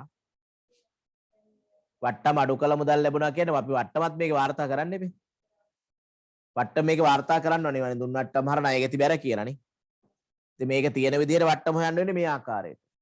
600ක් ලැබුණා නම් වට්ටම් පසු වගේ කියලා පේක් ගන්න ඕනේ. 100න් 5ක් අඩු කරලා නේද? කමන්නේ ඉතින් මේක මෙහෙම ගමු 31.5ක් කියලාවත් ගමු. 31.57යි දුන්නට්ටම. මේක දහස් වලින් තියෙන එක නේ. දහස් වලින්. දැන් මෙතන 31.57යි කියන්නේ 31570ක් වගේ උත්තරයක් තියෙන 31.570. කවන්නේ කොහොම ගමු 1080යි 7යි 10යි 6යි 10යි 2යි 8යි 10යි 4යි 8යි 6යි 7යි 3යි 10යි 348.43 348.43 කියලා ගන්න අමරසිරිගේ ගිණුමේ ශේෂය. ඒතර වෙළඳ වට්ටම් පසු වගේ විකුණුම් බැර ණයගැති හර එක හරිය. ආපස්සෙ යොම් ටිකක් ලිව්වා. මුදල් ලැබීම කියපුවාම වට්ටම් පසු වගේ තමයි දීලා තියෙන්නේ. වට්ටම් පසු වගේ. එතකොට වට්ටම් මේ විදිහට තමයි ගන්න තියෙන්නේ. ඒක බෙදෙන්නේ නැහැ ප්‍රශ්නයක් නෙමෙයි කැලලකින් හදන්න පුළුවන් නිසා. හරිනේ. අර 1.20 කියන එක අස්තිත්වයක ගිනුම් කාලච්ඡේදයක් තුළ සිදුවන වැරදි ශේෂ පිරික්සම පාදක කරගෙන වර්ග කරන්න. දෙකයිනේ තියෙන්නේ. ශේෂ පිරික්සමෙන් හෙළිදරව් නොවන වැරදි සහ ශේෂ පිරික්සම මගින් හෙළිදරව් නොවන වැරදිනේ. වර්ග දෙක ලියන්න. ශේෂ පිරික්සම පාදක කරගෙන වර්ග කරන්න. එහෙනම් අපි ප්‍රධාන දෙකක් ලියනවා. ශේෂ පිරික්සමෙන් හෙළිදරව් නොවන වැරදි ශේෂ පිරික්සමෙන් හෙළිදරව් වන වැරදි. ශේෂ පිරික්සමෙන් හෙළිදරව් නොවන වැරදි සහ වන වැරදි. ශේෂ පිරික්සමෙන් හෙළිදරව් නොවන. එතනදී අවිනිශ්චිත කිරීමක් එන්නේ නැහැ. ශේෂ පිරික්සම අසමාන වෙන්නේත් නැහනේ. ශේෂ පිරික්සම අසමාන වෙන්නේ නැහැ. මූල ධර්ම දෝෂ, ලිපි දෝෂ වගේ වදී ශේෂ පිරික්සම අසමාන වෙන්නේ නැහැ. හැබැයි වැරද්දක් තියෙනවා. ඒකට කියන්නේ ශේෂ පිරික්සමෙන් හෙළිදරව් නොවන වැරදි කියලා. අනිත් එක තමයි ශේෂ පිරික්සමෙන් හෙළිදරව් වන වැරදි. හරි. ඔන්න එහෙනම් අපි ලකුණු 40 කොටස අවසන් කරා. ලකුණු 40 කොටස. හරි. ඒතර ඒ ප්‍රශ්නේ ගත්තාම ඔය විදිහට කෙටි ප්‍රශ්න 20ක් දුන්නොත් ලකුණු 2 ගානේ ලකුණු 40ක්. දැන් ඉස්සෙල්ලා මේක ප්‍රශ්න 15ක් වගේ තිබ්බේ. දැන් මේ අලුත් ක්‍රමයට සමහරට මෙහෙම හැදුවොත් ඒකත් ලේසි. ප්‍රශ්න වැඩි වෙන තරමට නේද? ඔකට ලේසි කෙටි උත්තර ලියන්න තියෙන්නේ. අර 15කින් 15ක් දෙනකොට ටිකක් අර එකට ලකුණු සමහරවට 3ක් 4ක් වගේ දෙන අවස්ථාවක් තියෙනවනේ. දැන් මේකේ සමානව ලකුණු දුන්නා කියන්නේ නේද? ඔය උත්තර දෙකක් අහලා තියෙන වගේ එකක් හරි ගියොත් ලකුණු එක ලකුණක් හරි ගන්න පුළුවන් අපිට නේ. මේ chance එක තියෙනවා. හරි. ඔන්න ඔය විදිහට ප්‍රශ්න 20 අපි අවසන් කරමු. ලකුණු 40ක් ගන්න පුළුවන්. හරි. ඒ ටික හරියට කරගත්තත් ඒටි ගිණුම් කරන විෂය පාස් වෙන්න පුළුවන්. නේද? දැන් මේකේ ප්‍රශ්න ඔක්කොටම නේද උත්තර ලියන්න තියෙන්නේ. දී ඇති කාලේ පැය 3යි සියලුම ප්‍රශ්න වලට පිළිතුරු සැපිය යුතුයි. උපදේශ කියවන්න. සියලුම ප්‍රශ්න පිළිතුරු සැපිය යුතුයි. ඉල්ලුම් කරන ලද මාධ්‍යයෙන් එක් භාෂාවකින් පමණක් ඔබ වෙත සපයන ලද පොත්වල උත්තර ලියන්න. ඒකට සිංහල මාධ්‍යයෙන්නේ පෙනී සිටින්නේ. ගණනය කිරීම සහ පෙරවැඩ අමුණන්න. අනිවාර්යෙන් පෙරවැඩ කරනවා පොතත් එක්ක අමුණන්න ඕනේ. උපකල්පන කිසියක් ඇතොත් ඒවා පැහැදිලිව දක්වන්න. ඔය සමහර ප්‍රශ්න වල උපකල්පන මත පිහිටලා තමයි උත්තර ගන්න තියෙන්නේ. මේ වගේ ප්‍රශ්න තියෙනවා නැත්තම්. සමහර ප්‍රශ්න වල උත්තර හිතා ගන්න බැරිව තියෙනවනේ. ඒ උපකල්පනත් ලියන්න ඕනේ. ඊළඟට වැඩසටහන්ගත කිරීම කළ නොහැකි ගණකයන්ට පමණක් භාවිතා කර ඉඩ දෙනු ලැබේ. අර්ථකථන සහිත කළ යුතු ක්‍රියා පරීක්ෂා ලැයිස්තු අමුණ ඇත. වාස්තවික ප්‍රශ්න පරීක්ෂණ ප්‍රශ්න හැර අන් සෑම ප්‍රශ්නයක්ම කළ යුතු ක්‍රියාවන් වලින් යුක්ත වේ. කළ යුතු ක්‍රියා පරීක්ෂා ලැයිස්තුවේ එම ක්‍රියාව සඳහා දී ඇති අර්ථකථනය පදනම් කරගෙන අයදොමුකරුවන් විසින් ප්‍රශ්නය සඳහා උත්තර සැපිය යුතුය. ලකුණු 100යි. ඔය ඒක තියෙනවා මේ මම ගාර පරණ ප්‍රශ්න පත්‍ර ලාපුවක් තියෙනවා. ඒක ඉතින් කියවා කියවෙන්න දෙයක් නැහැ. ඒ ලකුණු දෙන ක්‍රමවේදය තියෙන්නේ. ඔය සයන්ටිෆික් කැල්කියුලේටර් එක පුළුවන්. ඒක ගැටලුවක් නැහැ. ඒක තමයි අනිවාර්යෙන් භාවිතා කරන්න ඕනේ. හරි. හරි. ඔය උපදේශ පිළිපැදලා අපි කරන්න ඕනේ. මෙතන පැය 3ක් කියන්නේ මෙතන ලකුණු 40 ප්‍රශ්නෙට පැයක් ගත්තට ප්‍රශ්නයක් නැහැ නේ. ඒ කියන්නේ දැන් අපිට ලකුණු 100න් ලකුණු 100න් 40ක් කියන්නේ නේද සෑහෙන ප්‍රමාණයක් නේ. හරි. ඒ කියන්නේ පැය 3ක් කියන්නේ අපිට ලකුණු 100 ගන්න 3ෙන් බෙදුවොත් ලකුණු 33ක් විතරනේ පැයකට ගන්න ඕනේ. එහෙනම් පළවෙනි පැය ඇතුලේ මේක කරගත්තාම ඇතිය. පළවෙනි පැය ඇතුලේ පළවෙනි ප්‍රශ්න ඒ කියන කොටස අවසන් කරගන්න කොහොම හරි. හරි. ඒ කියන කොටස අවසන් කරගන්න. ඊළඟට දෙවෙනි ප්‍රශ්නය දැන් අපි B කොටස කියන එකට යමු. ඔය එකෙත් ප්‍රශ්න දෙකක් තියෙනවා 10 ප්‍රශ්න දෙකක් නේ. 10 ප්‍රශ්න දෙකක් තියෙනවා B කොටසේ. ඔව් 2 සහ 3 දැන් 4 නේද? ප්‍රශ්න කීපයක්ම තියෙනවා. 5 ඔව්. ප්‍රශ්න 4ක් තියෙනවා. ඔය ලකුණු 40යි 10 ප්‍රශ්න 4ක්. ලකුණු 10 ප්‍රශ්න 4ක් B කොටසේ තියෙනවා. හරිද? C කොටසේ තියෙන අපි අර කතා කරපු ලාභ ලාභ ප්‍රකාශ ලකුණු 20කටම තනි ගාණක් වශයෙන් තමයි ඒක දීලා තියෙන්නේ. හරි. එහෙනම් අපි B කොටසේ ප්‍රශ්න ටිකක් කරන්න පටන් ගමු.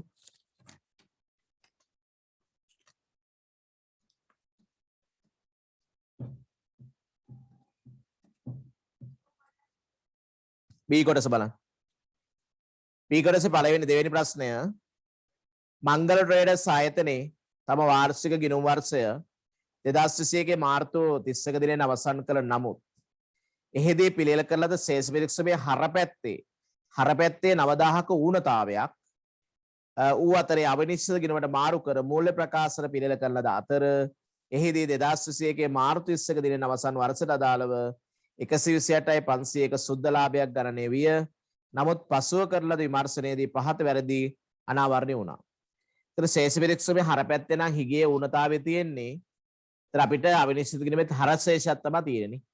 අවිනිශ්චිත ගිණුමේ හරශේෂයක් තියෙන්නේ කියලා ගන්න. ඔව්. එතකොට අතිරේක තොරතුරු එකක් තියෙනවා. ව්‍යාපාරයේ දේපල බිලිත උපකරණ වාර්ෂිකව සරල මාර්ගකමට 10ක් ෂෙයා කරන්න කියලා.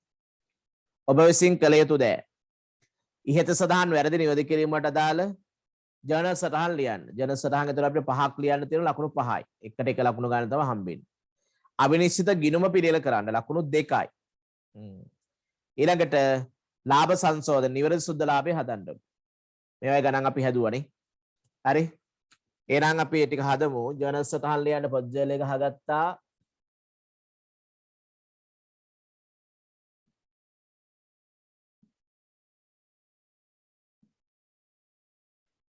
පොදු ජර්නලේ හරබැර.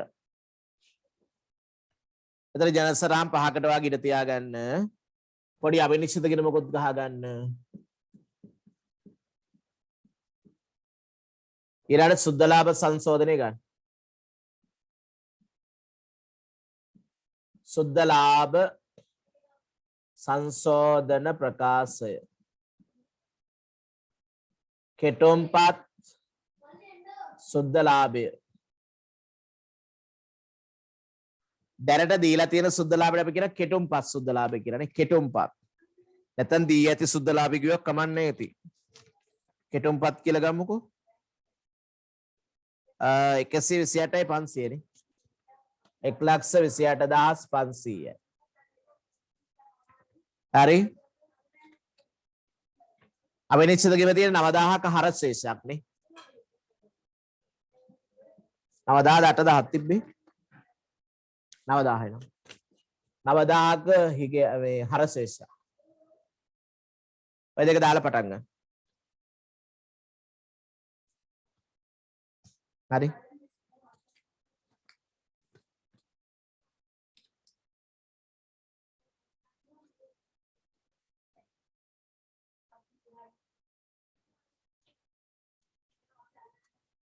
මේ ආදර්ශ ප්‍රශ්න නිසා මේ රටාවේ ප්‍රශ්න මේය. හරි. ඒ නිසා මේවට හුරු වෙලා යන්න ඕනේ. එන අපි ලියමු නේද? තුනම එකපාර කරන්න ගියා නම් ලේසිනේ. ටක් ගාලා ඉවර කරගත්ත හැකි. එක ව්‍යාපාරසින් 2021 ජනවාරි 1 දින රුපියල් 60,000ක නව යන්ත්‍රයක් මිලදී ගත් අතර ඒ මුදල් ගෙවීම් ජල්ලේ අත්පිට ගැනුම් තීරුවේ වාර්තාගත කර ලෙජරේ ගැනුම් ගිණුමට 6,000ක් ලෙස පිටපත් කර ඇත. එතන වැරදි කීපයක් තියෙනවා. නේද? ව්‍යාපාරයේ 2021 ජනවාරි 60,000කට නව යන්ත්‍රයක් ගත්තලු.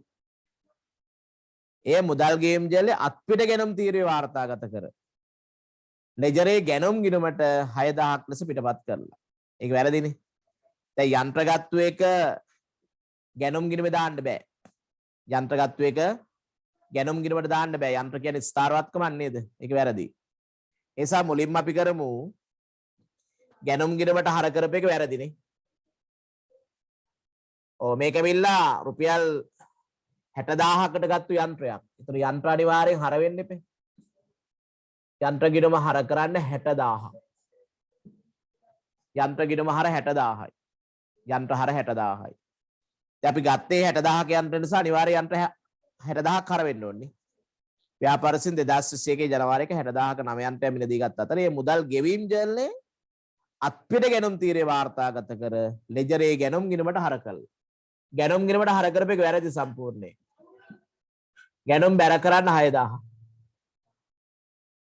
යන්ත්‍ර ගත්ත එක ගැනුම් වලට දාන්න බෑනේ. යන්ත්‍ර කියන්නේ ස්ථාවර ස්වරූපයවත්කමක්, ගැනුම් කියන්නේ වියදමක්. මේක මූලධර්ම කඩ කරලා තියෙනවා. දැන් මූලධර්ම කඩ කරත් අතන ඉලක්ක වෙනස් නේද? 60,000ටනේ 6,000 ලියලා තියෙන්නේ. ඔව්.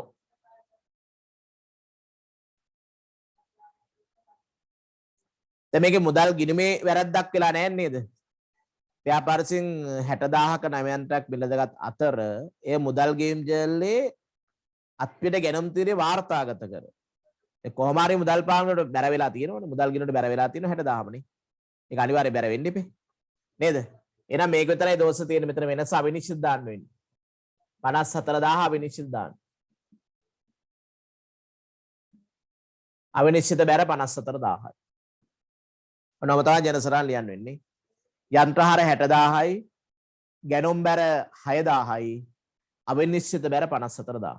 අවිනිශ්චිත බැර 54000.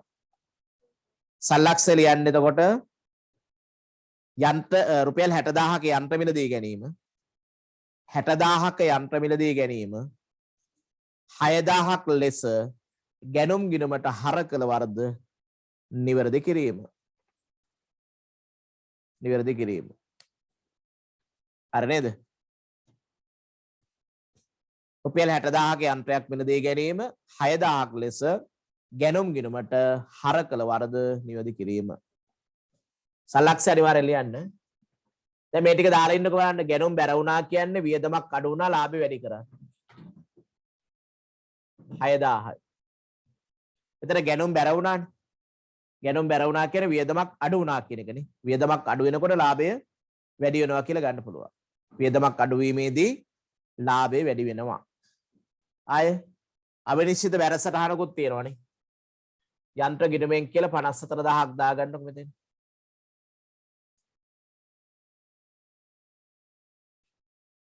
හරි.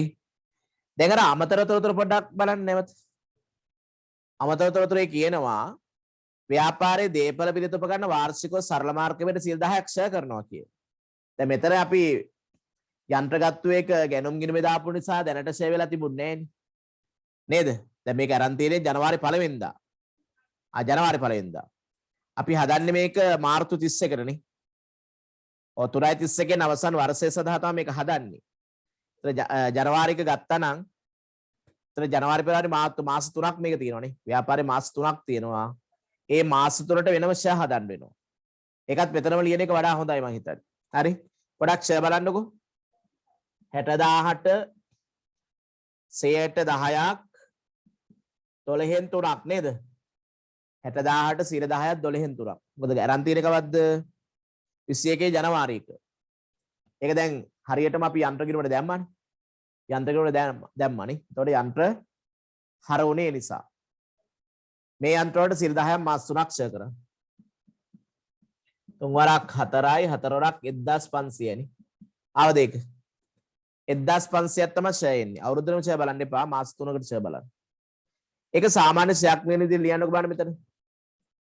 යන්ත්‍ර ක්ෂය හර 1500යි යන්ත්‍ර ක්ෂය වෙන් කිරීම බැර. අපි සාමාන්‍ය යන්ත්‍ර ක්ෂය ගලපන්නේ ක්ෂය වෙන් කිරීමේ ගිණුමක් ඇසුරෙන්නේ. ක්ෂය ගිණුම හර ක්ෂය වෙන් කිරීම බැර. යන්ත්‍ර ක්ෂය ගිණුම හර යන්ත්‍ර ක්ෂය වෙන් කිරීම බැර. යන්ත්‍ර ක්ෂය ගිණුම හර යන්ත්‍ර ක්ෂය වෙන් කිරීම බැර. දැන් ඔකත් ලාභයට බලපානවනේ. මෙතන ක්ෂය හර වුණා කියන්නේ වියදමක් වැඩි වුණා ලාභය අඩු කරගන්න. යන්ත්‍ර ක්ෂය කියලා ලාභ සංශෝධනයේ ලාභය අඩු කරගන්න බලන්න 1500කින් 1500කින් අඩු කරගන්න. එකතු කරා අඩු කරා.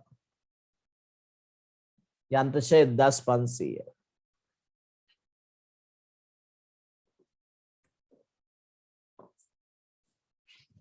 හරිනේ.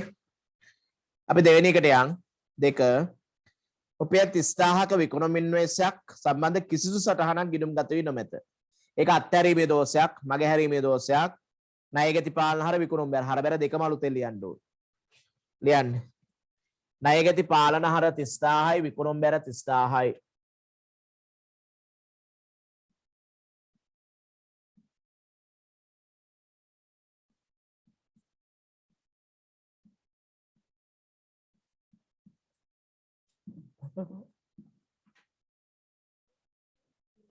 ණයගැති පාලන හර විකුණුම් බැර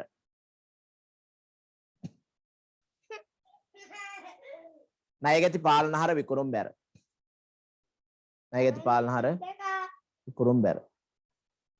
ණයගැති පාලන හර 30000යි විකුණුම් බැර 30000යි. ණයට විකුණුම් වාර්තා කිරීම. ණයට විකුණුම් වාර්තා කිරීම.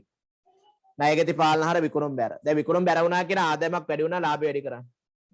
විකුණුම් බැර වුණා කියන ආදාය වැඩි වීමක් සමග ලාභය වැඩි වෙනවා. ආදාය වැඩි වීමක් කියන ලාභය වැඩි වීමක්. හරි නේද? අංක 3ට යන්. අංක 3 ව්‍යාපාර විසින් ජූලි 1 දින ව්‍යාපාරයේ ගොඩනැගිල්ල 24000ක් වියදමක් දරා අලුත් වැඩියා කළ අතර එසේ ගෙවල් ලද මුදල් ගෙවීම් ජල්ල වියදම් තීරය වාර්තා කර ලෙජරේ ගොඩනැගිලි ගිණුමට පිටපත් කර ඇත. ගොඩනැගිලි ගිණුමට තමයි දාලා තියෙන්නේ. වැරදිනේ. දැන් ගොඩනැගිලි අලුත් වැඩියාව ගොඩනැගිලි ගිණුමට දැම්ම නම් ඒක අර මූලධර්ම කඩ කරලා තියෙන්නේ. මූලධර්ම කඩ කරලා තියෙන්නේ. ඒ නිසා ඒ වැරද්ද අපි නැති කරමු. කොහොමද ලියන්නේ අපි? ගොඩනැගිලි බැර අලුත් වැඩියා හරනේ. ලියන්න. අංක 3. ගොඩනැගිලි අලුත් වැඩියා හර 24000යි ගොඩනැගිලි බැර 24000යි. හරි. ගොඩනැගිලි අලුත් වැඩියා හර 24000යි ගොඩනැගිලි බැර 24. හරිද ඒක? ව්‍යාපාරයේ ගොඩනැගිල්ල 24000 විතර අලුත් වැඩියා කළ අතර එසේ ගෙවන ලද මුදල් ගෙවීම් ජල්ලින් වියදම් තීරය වාර්තා කර ලෙජරේ ගොඩනැගිලි ගිණුමට පිටපත් කළා. මේකට දාලා තියෙන්නේ. ඒක ගොඩනැගිලි ගිණුමට දාපු එක සම්පූර්ණයෙන් වැරදි. ඒක නැති කරන්න ගොඩනැගිලි බැර කරන්න හරි එක අලුත් වැඩියා වියදම් ගිණුමේ ලියන්න. අලුත් වැඩියා වියදම් ගිණුම ලියන්න. එහෙනම් ගොඩනැගිලි අලුත් වැඩියා වියදම් හර ගොඩනැගිලි බැර 24000යි. සල්ලක්ෂය කොහොමද ලියන්නේ? ගොඩනැගිලි අලුත් වැඩියා වියදම ගොඩනැගිලි ගිණුමට හර කළ වරද නිවැරදි කිරීම. ගොඩනැගිලි අලුත් වැඩියා වියදම ගොඩනැගිලි ගිණුමට හර කළ වරද නිවැරදි කිරීම. හරි සමහරට මෙච්චර සංකීර්ණ වෙන්නේ නැති වෙන්නත් පුළුවන්. ඉතින් මේ සැරේ නේද ළමයි එච්චර ඔකුවට පාඩම් කරගන්න එහෙම හම්බුනේ නැති නිසා. පළවෙනි තින් නේද? මොකක් අහත් ලියන්න එපා නේද?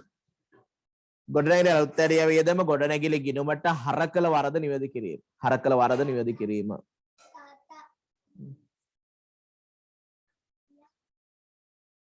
හරි. එතන ඒකේ ලාභ සංශෝධනයටත් එනවා. දැන් මෙතන අලුත් වැඩියා වියදම් හර වුණානේ. වියදමක් වැඩි වුණා කියලා ලාභය අඩු වෙනවා කියලා දාන්නකො. ගොඩනැගිලි අලුත් වැඩියා 24000යි. හරිද? දැන් මේකේ තව දෙයක් මතක් වෙන්න ඕනේ. මෙහෙමනේ. දැන් මේ සිද්ධ වෙලා තියෙන ජූලි 1 වෙනිදා. ජූලි 1 වෙනිදා ව්‍යාපාරයේ ගොඩනැගිලි 24000ක් වියදම් දරා අලුත් වැඩියා කළ අතර එසේ ගෙවන ලද මුදල් ගෙවීම් ජල්ලේ වියදම් තීරය වාර්තා කර ගොඩනැගිලි ගිණුමට පිටපත් කළා. දැන් මේක නිවැරදි කරන දවස් වෙනකන් ගොඩනැගිලි ගිණුම ඇතුලේ තිබිලා තියෙනවා. දැන් පස්සේ අපි නිවැරදි කරේ. දැනට මේක ගොඩනැගිලි ගිණුම අස්සේ තියෙනවා. එහෙනම් අපි මොකද කරන්නේ? දැනටමත් මේ ගොඩනැගිලි ගිණුම අස්සේ තිබ්බ නිසා ෂ වෙලා තියෙන්නේ. ෂ වෙලා තියෙන්නේ. ඒ ෂ ලියපු එක අයින් පැත්තට ලියන්න ඕනේ නැති කරන්න ඕනේ. නේද? ෂ වශයෙන් ලාභයෙන් අඩු වෙච්ච එක ලාභයට එකතු කරන්න ඕනේ. පොඩ්ඩක් බලන්න කොච්චරක් ෂ වෙලාද කියලා. දැන් ඒක මතක් වෙන උන්ටක් ගාලා. කියන්නකෝ බලන්න. කොච්චරක් ෂ වෙලා තියෙනවද? ජූලි 1 වෙනිදා ඉඳන්නේ. එතකොට අපි ඊළඟ අවුරුදු 3.30කට හදන්නේ ජූලි අගෝස්තු සැප්තැම්බර් ඔක්තෝබර් නොවැම්බර් දෙසැම්බර් ජනවාරි පෙබරවාරි මාර්තු මාස 9ක් ෂ වෙලා තියෙනවා. කොච්චරද කියලා බලන්නකෝ.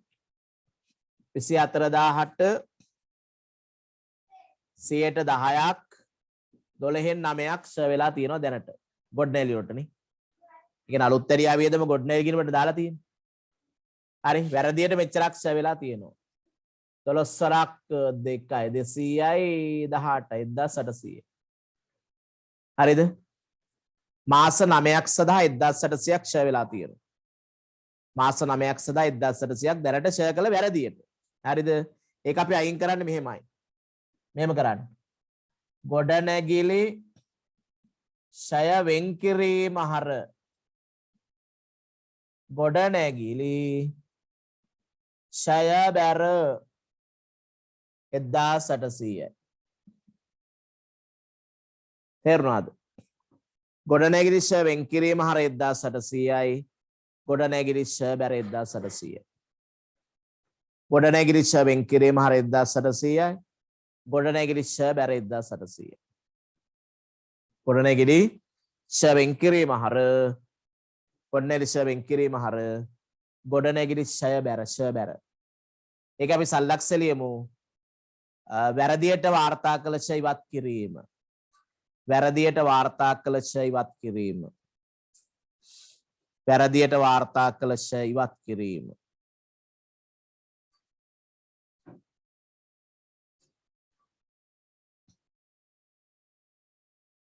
වැරදියට වාර්තා කළ ෂ ඉවත් කිරීම. එහෙනම් ඒක අපි දාමු. දැන් ගොඩනැගිලි ෂ බැර වුණානේ. ඒක ලාභයට බලපානවා. ෂ බැර වුණා කියන්නේ ෂ වියදම අඩු වුණා. එහෙනම් ලාභය වැඩි කරන්න. ගොඩනැගිලි ෂ කියලා 1800. පැහැදිලිද? දැන් සාමාන්‍යයෙන් ෂ ලියපුවාම ලාභය අඩු වෙනවා. දැන් මේක වැඩි උනේ අපි අර වැරදියට ලියපු ෂයක් නිවැරදි කිරීමක් මෙතන කරේනේ. අන්න ඒකයි හේතුව හැටියට අපිට ගන්න තියෙන්නේ. හරි නේද?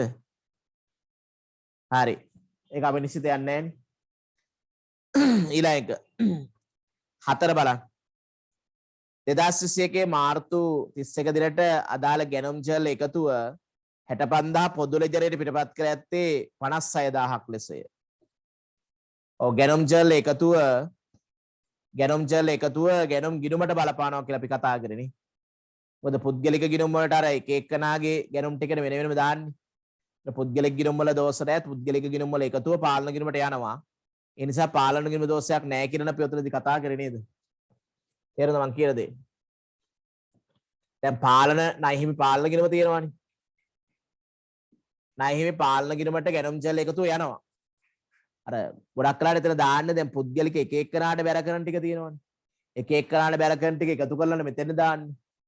පුද්ගලික ගිණුම් වල දෝෂයක් නැත්තම් මේ පාලන ගිණුමට එන එකේ දෝෂයක් නැහැ කියලා තමයි අපි කතා කරන්නේ. මේ උසස් පෙළේදී කතා කරන වෙනස් විදිහකට. දැන් මේක අපිට පාඩම කරද්දි මට මතකයි කරපු විදිහ ගැනුම් ජල් එකතුව 65000 පොදු ලෙජරේ පිටපත් කර ඇත්තේ 56000ක් ලෙස කියපුවාම ඔක අපි ගැනුම් ගිණුමේ දෝෂයක් හැට තමයි සැලකුවේනේ. ගැනුම් ගිණුමේ දෝෂයක් හැටියට. පාලන ගිණුමේ දෝෂයක් නැහැ කියලා තමයි විතර සැලකිල්ලට ගත්තේ. ගැනුම් මේ බලන්න. විතර ගැනුම් ජල් එකතුව 65000 පොදු ලෙජරේ පිටපත් කරත්තේ 56000ක්. කියන්නේ 9000ක් අඩු වෙන්නේ. 56 කියන්නේ මේ ඉලක්කම් දෙක මාරු වෙලානේ. ඔව් තව 9000ක් ගැනුම් හර කරන්න ඕන. තව 9000ක් ගැනුම් හර කරොත් තමයි මේක නිවැරදි වෙන්නේ. ගැනුම් හර අවිනිශ්චිත බැර. ගැනුම් හර අවිනිශ්චිත බැර කියලා එන්න ඕන. ලියන්නකෝ ජනසරහන. අංක 4 දාලා ලියන්න.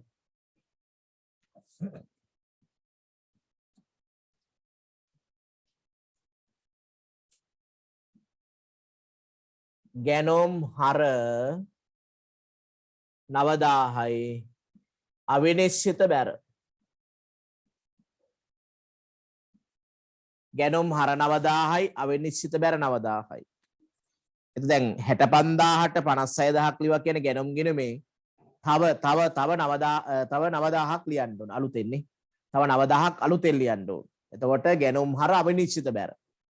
එතන බලන්න පාලන ගිණුම වැරදි කියලා මම ගත්තේ නැහැ. මොකද හේතුව අර පුද්ගලික ගිණුම් වලට ඔකේ හරි ගාන යනවනේ.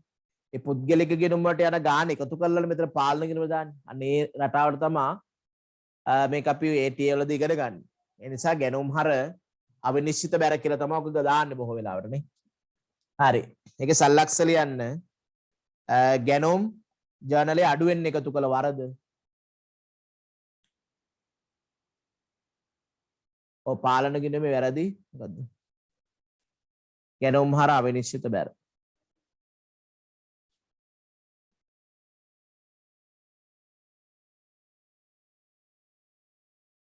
ඒක පාලන ගිණුම වැරදි කියලාද ගත්තේ? ඒක අර එක තැනක අපිට මේ ප්‍රශ්නෝත්තර කරද්දී ආව නේද ගැටලු? ඔව් දැන් මේක උසස් පෙළ නම් කරන්නේ අපි ගැනුම් ජල් එකතුව ගැනුම් හර ණයහිමි පාලන බැර කියලා තමයි ගන්න එක හරි. හරි? නමුත් දැන් මෙතන පොඩි ප්‍රශ්නයක් තිබ්බා අපි අර ප්‍රශ්න හදද්දී ප්‍රශ්නෝත්තර කරද්දී ඔක අරන් තිබුණේ ගැනුම් ගිණුමට පමණයි. දැන් මේකේ අවිනිශ්චිත වලින් අපිට හරියටම හොයාගන්න පුළුවන්. පොඩක් ඉන්නකො ඊළඟ ටික කරන්න නැතුව. ඉලක්ක කරන්න නැතුව පොඩක් ඉන්න. ගැනුම් හර අවිනිශ්චිත බැර. අවසාන එකත් ලියුවොත් එහෙම මෙහෙම බලන්න. දැන් ලියන්න එකතු ඉන්නකො. මුදල් ලැබීම් ජාලයේ ණයගැතියන්ගේ මුදල් ලැබීම් තීරුව එකතුව මාර්තු 31 වෙනිදාට 70000ක් වූ අතර එය පාලන ගිණුමින් ණයගැති ගිණුමට 27000ක් ලෙස පිටපත් කර ඇත. අතර අඩුවෙන් බැර කළා තියෙන්නේ. තව කීයක් අඩුද බලන්න. 72යි 27යි 12න් 7ක් 5යි 45යි. හරි අරක මේකට දාලා තියෙන්නේ.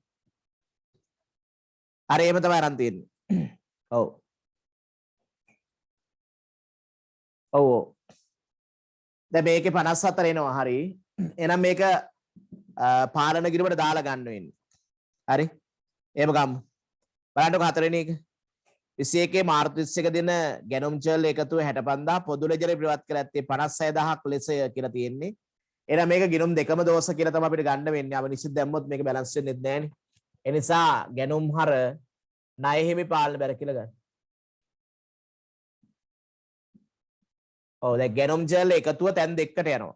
ගැනුම් ජල් එකතුව ගැනුම් හර ණය හිමි පාලන බැර කියලා තමයි යන්නේ. ඒක මට මතක තියෙන්නේ අර සමහර තැන්වලදී මේක දාලා තිබ්බා මේ විදිහට පාලන ගිණුම හරි කියලා හිතලා තමයි දාලා තිබ්බේ.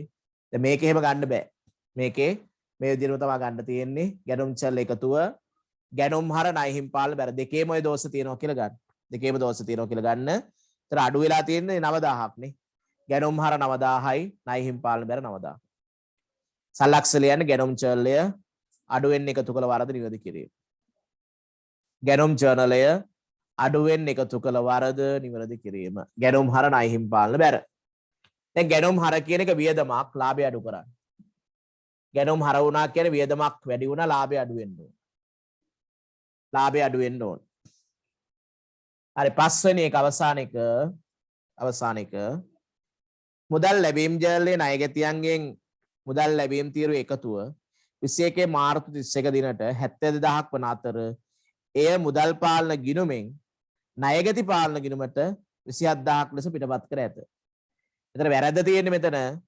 වැරද්ද තියෙන්නේ ණයගැති පාලන ගිණුමනේ. වැරද්ද තියෙන්නේ ණයගැති පාලන ගිණුමේ 72000ට 27000ක් ඉලක්කම් දෙක මාරු වෙලා බැර වෙලා තියෙන්නේ. එහෙනම් බලන්න මෙතන. ණයගැති පාලන 72000ට 27ක් බැර වෙලා තියෙන. තව කීයක් බැර කරන්න ඕන බලන්න. 45ක් තව ණයගැතියන්ට බැර කරන්න ඕන. තේරුණාද? 45ක් තව ණයගැතියන්ට බැර කරන්න ඕනි. මොකද අඩුවෙන් බැර වෙලා තියෙන්නේ. අඩුවෙන් බැර වෙලා තියෙන කොච්චරක්ද? මෙච්චරක්. 45. එහෙනම් මේක ණයගැති පාලන ගිණුම විතරයි දෝෂ තියෙන්නේ. එක ගිණුමක දෝෂයක් නම් අවිනිශ්චිත ගිණුමට දාන්න ඕනේ. එහෙනම් මෙහෙමයි ලියන්නේ ජනසරහන. අවිනිශ්චිත හර 45යි ණයගැති පාලන බැර. අවිනිශ්චිත හර 45යි ණයගැති පාලන බැර 45යි. අවිනිශ්චිත හර ණයගැති පාලන බැර. අවිනිශ්චිත හර ණයගැති පාලන බැර. අවිනිශ්චිත හර ණයගැති පාලන බැර. සලක්ෂය ණයගැති ලැබීම් පාලන ගිණුමට අඩුවෙන් බැර වූ වරද නිවැරදි කිරීම. ණයගැති ලැබීම් පාලන ගිණුමට අඩුවෙන් බැර කළ වරද නිවැරදි කිරීම. ණයගැති ලැබීම් පාලන ගිණුමට අඩුවෙන් බැර කළ වරද නිවැරදි කිරීම. හරි. දැන් දාම අවිනිශ්චිත හර වෙනවා 45000ක් ණයගැති පාලන කියලා. දැන් අවිනිශ්චිත ගිණුම 54000ට වැහෙනවනේ.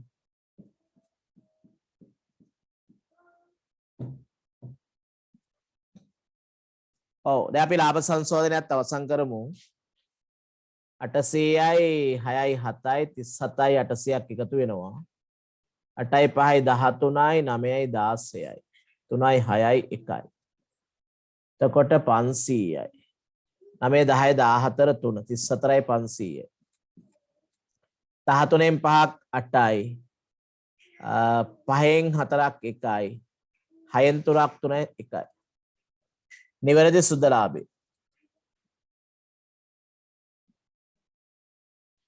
131යි 800. හරිනේ? නිවැරදි සුද්ධ ලාභයෙන් 1,31,800. 131,800ක් නිවැරදි සුද්ධ ලාභය.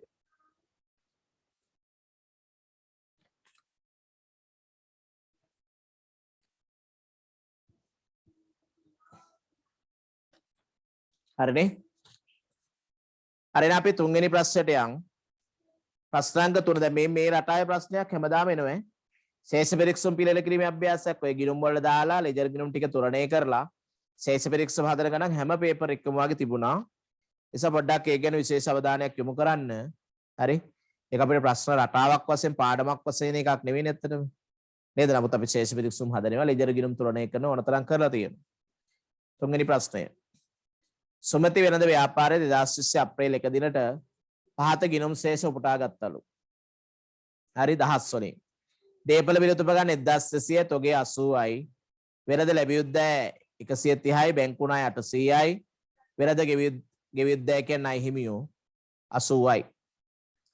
මේ ව්‍යාපාරයේ 2021 මාර්තු 31 අවසන් වර්ෂයට අදාළ පිළියෙල කළ සාරාංශගත මුදල් පාලන ගිණුම පහක් දැක්වේ. මේ ටිකත් ගිණුම් වලට දාගත්තා නම් හරි. මේ ටිකත් ගිණුම් වලට දාගන්න ඕන. අගශේෂයක් දීලා තියෙනවා දහස් වලින් හදාගන්න. ඔව් ඒ ටික තියෙනවා. ඊළඟ ව්‍යාපාරයේ යන්ත්‍ර බිලටගෙන ඇත්තේ 21 ජනවාරි 1 වන අතර ව්‍යාපාරයේ දේපල බිලට උපකරණ වාර්ෂිකව 10ක් ක්ෂය කරනවා. සුමති ව්‍යාපාරයේ ශේෂ පරීක්ෂණ පිළියෙල කරන්න.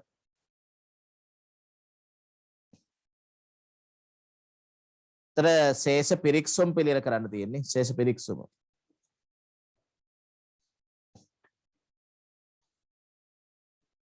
දැන් මේක අපිට ලාභ ප්‍රකාශනයත්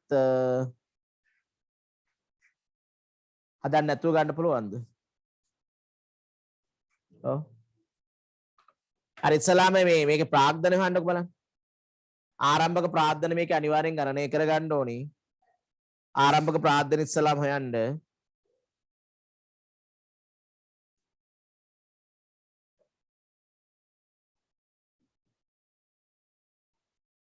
වත්කම් වලින් වගකීම් අඩු කළ ප්‍රාග්ධන හොයන්න තව ගිණුම් ටිකක් අද ගන්න එකල.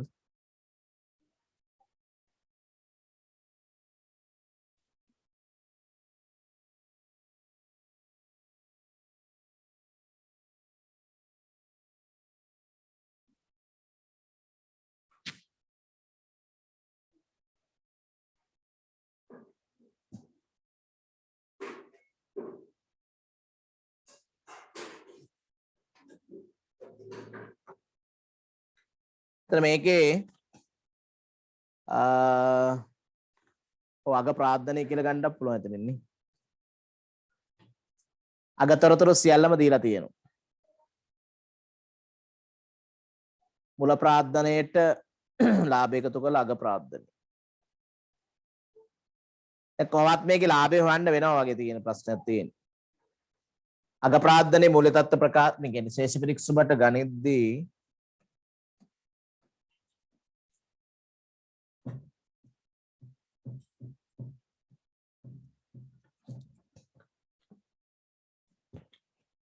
ගිණුම් වලින් ගමු ගෙදර අගශේෂ තියෙන වලින් අපිට වෙනස්කම් ටික හදා ගන්නත් පුළුවන් නේ. ඉස්සලාම දේපල පිරිත උපකරණ තියෙනවා. දේපල පිරියත උපකරණ. ඒතර ආරම්භක ශේෂයක් එන්න තියෙන 1200යි නේ. 1200 වත්කමන්නේ. ආරම්භක ශේෂය වත්කමක් එතන 1200යි. දේපල පිරියත උපකරණ 1200යි. තොගය තියෙනවානේ. තොගය වත්කමක් 80යි. ණය ගැතියෝ වෙළඳ ලැබිය යුතු දෑ ශේෂ 130යි. බැංකු ණය 800යි.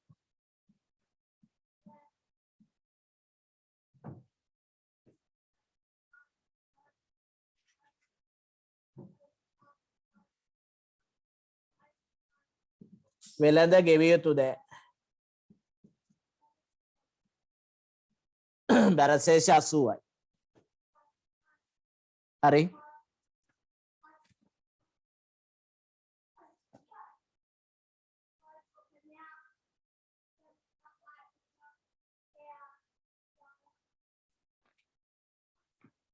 ඉතින් බලන්න දැන් මෙතන ප්‍රාර්ථනයත් අපිට මුල ප්‍රාර්ථනේ හොයාගන්න පුළුවන්. වත්කම වලින් වගකීම් අඩු කළානේ. 1200 දේපල විරුද්ධ උපකරණ තොගේ 80යි. වෙළඳ ලැබිය යුත්තේ 130යි. බැංකු ණය 800යි. වෙළඳ කිව්ව යුත්තේ 80යි. එහෙනම් බලමු ප්‍රාර්ථනේ. 8යි 11යි 3යි 1යි 4යි 1410ක් තියෙන වත්කම්නේ. වගකීම් තියෙන්නේ 880යි.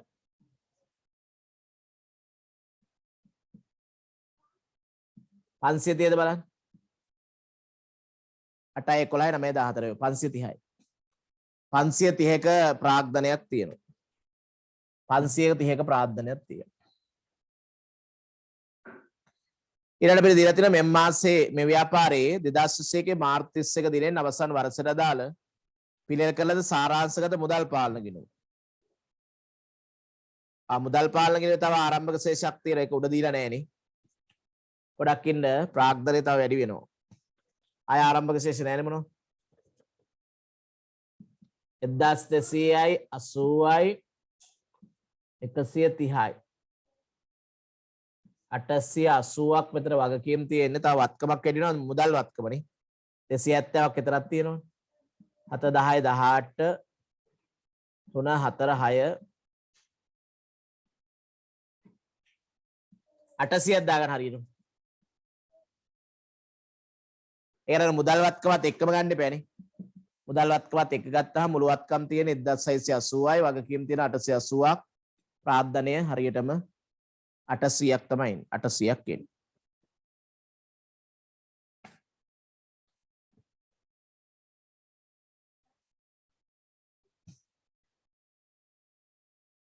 ඊළඟට බලන්න අත්පිට විකුණු. දැන් මේවා අපිට ගිණුම් වලට දාගෙන යන අවසාන මුදල් ශේෂ අතර තියෙන නිසා නේද?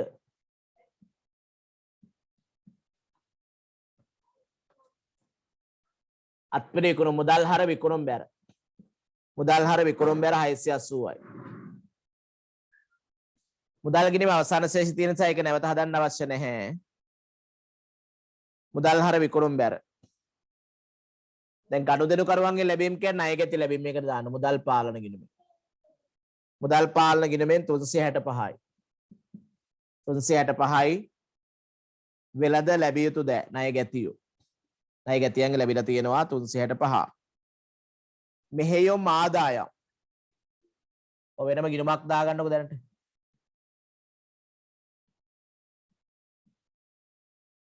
මෙහෙයොම් ආදායම් මුදල් ගිණුමෙන් 60. මුදල් ගිණුමෙන් 60.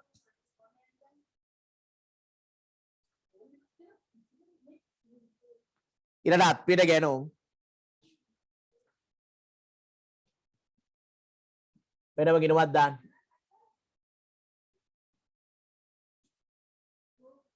දෙසිය 50යි. අත්පිට ගැනුම් 250යි.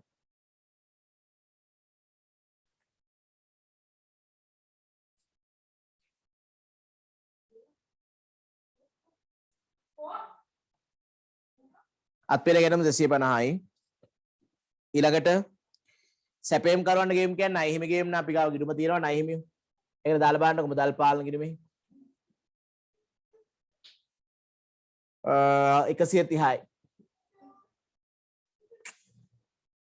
බැංකු ණය ගේම මේකට හර කරලා මුදල් පාලන ගිණුමෙන් බැංකු ණය 50ක් ගෙවලා ඔය හර බැර ටික දාලා බලන්න ඒකට ශේෂ පිස්සු හදා ගන්න පුළුවන් වෙයි. බැංකු ණය 50ක් ගෙව මුදල් පාලන බැර ණය මේ බැංකු ණය හර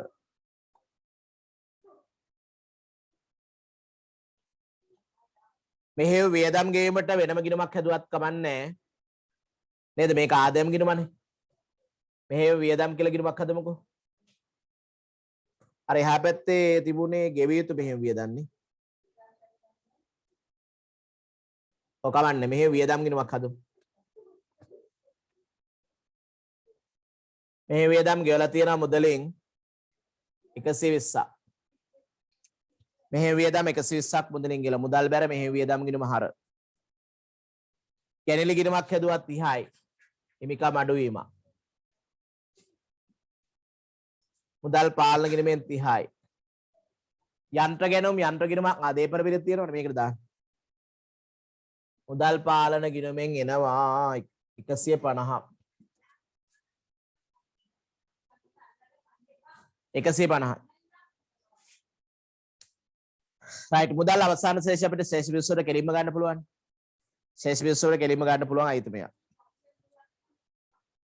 අතිරේක තොරතුරු ටිකට යන්න. අතිරේක තොරතුරු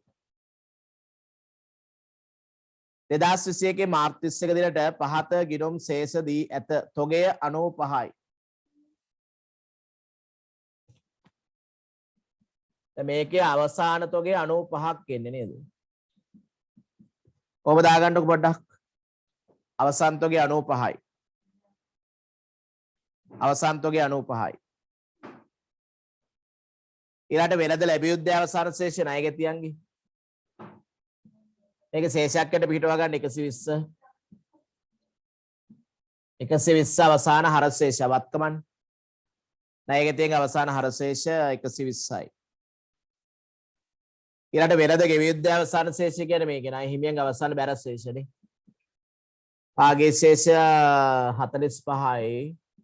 ඊගේ ශේෂ 45යි. ගෙවිය යුතු මෙහෙයුම් වියදම්. මේක අවසාන බැර ශේෂයකට ගමු.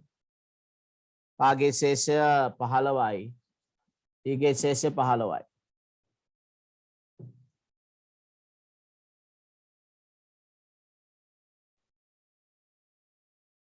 හරි.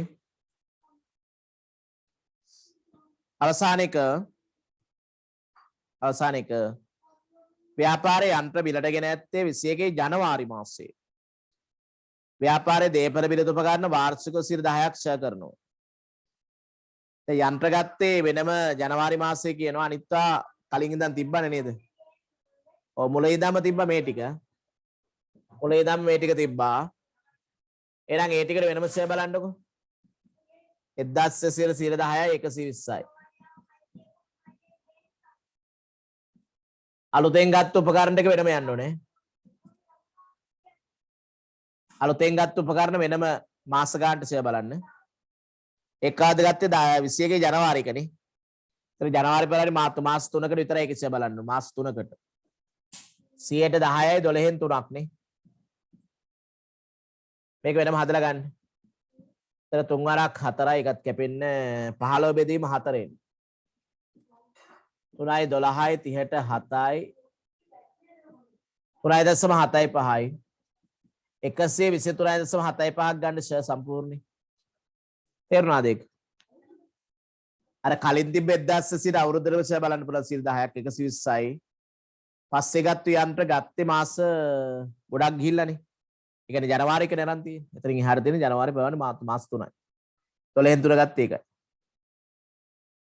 එතන සාමාන්‍ය එක අපිට ෂෙයාහාර වත්කම් වෙන බැල කරන්න පුළුවන්. නැත්නම් ෂෙයාහාර ෂෙයා කිරීම බැල කියලා ගමුකෝ. ගිරොම් දෙකකට දාන්න. ෂය දීපල පිරියත. දීපල පිරියත ෂය. හර කරන්න 123.75. 123.75යි ෂය එන්නේ. මේක ෂය වෙන් කිරීමට බැර කරමු. ෂය වෙන් කිරීමට බැර කරන්න ෂය ගිණුමේ 123.75යි 0.75යි 123.75යි 123.75යි. දැන් ඒ ටික තමයි අපිට තියෙන්නේ නේ. මාර්තු 21 දෙන සුමති වෙළඳ ව්‍යාපාරයේ ශේෂ පරීක්ෂණ පිළියෙල කරා. අර තොගේ මොකද කරන්න වෙනස? තොගය දැන් මුල තිබ්බ 80ක් අග වෙනකොට 95ක් වුණා. තොග මිලට ගැනීම. උනත් අතර දීලා නැහනේ.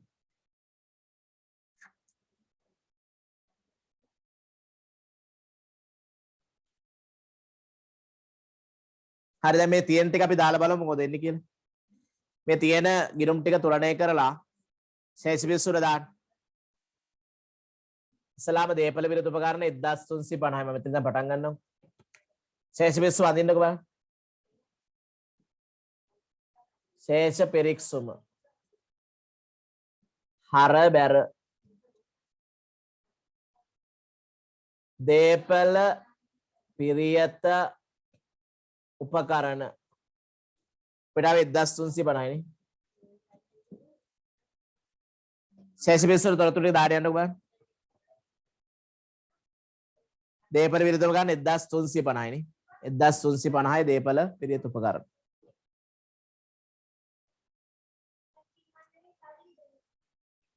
තොගය තොගේද අවසාන උත්තරේ නම් 95ක් තියෙනවා මෙතන පොඩි වෙනසක් තියෙනවා තොග ගත්තා කියලා ගත්තොත් මුදල් වලට එතන මුදල් එකේ අවසාන ශේෂයක් තියෙනවා නේද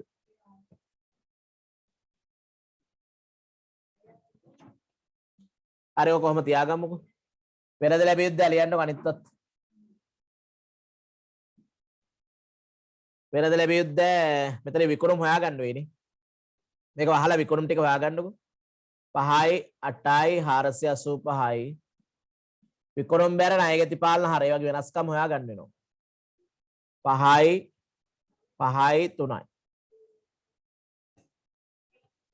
ණයගැති පාලන ගිණුම හරහා විකුණුම් හොයාගන්න ඒක විකුණුම් ගිණුමකට දාන්න විකුණුම් බැර ණයගැති පාලන හර කියන එක මෙතනින් ගන්න 355යි ණයගැති පාලන ගිණුමේ නැත්නම් වෙනද ලැබිය යුත්තේ පාලන ගිණුම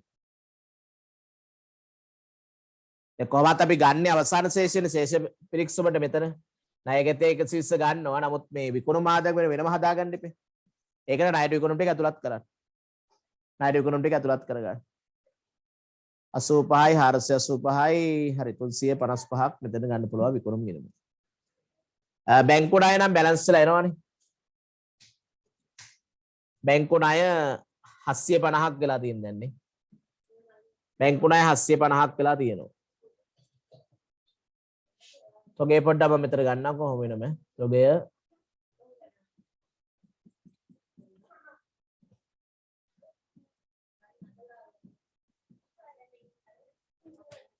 මේ ටික මකන්නම්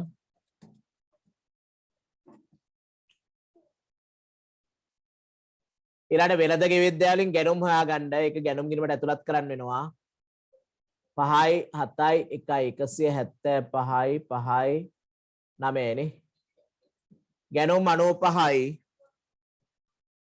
ගැනුම් 95යි ඔය ටික තුලණය කළා දාගන්න බලන්න ඉක්මනට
අපි ලිව්වේ බැංකු ණය මෙතන ගැනුම් නේ හරියද මේක 917යි ඒක ගැනුම් ගිණුමකට දාන්නකෝ දැම්මනේ හරි එහෙනම් මේක මං ණය හිම්පාලත වෙළඳ ගෙවිය යුත්තේ ලියනවා වෙළඳ ගෙවිය යුතු දෑ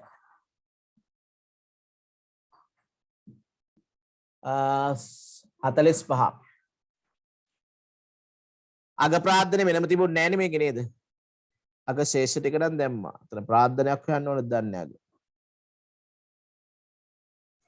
හරි ඔහම දාමුකෝ අග ප්‍රාර්ථනේ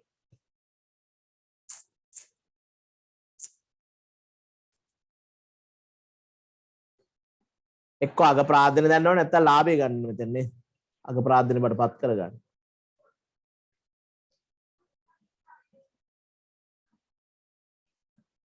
ප්‍රාර්ථනේ 800යි විකුණුම් ටික නම් මෙතනින් ගන්න පුළුවන් ආදායමක් හිට 5යි මේවා තුලණය කරන්න 8යි 13යි 1035ක් ගන්නව ගෙදර විකුණුම්නේ.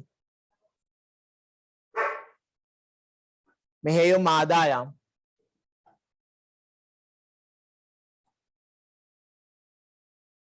හැටයි ගැනෝම්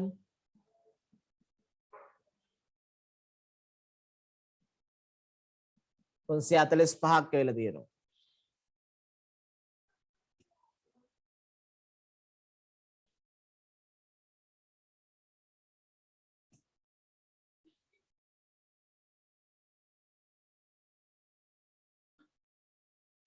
දැන් මෙහෙම වියදම් මෙතන ලාභ ගිණුමට යනවා 5යි 135ක් නේද? ඒකේ අවසාන ශේෂ විතරක් අපි ලියමු උපජිත මෙහෙම වියදම්. උපජිත මෙහෙම වියදම් 15යි. අවසාන ශේෂ විතරයි ගත්තේ. ඒතර උපජිත මෙහෙම වියදම් ගැනිලි 30යි.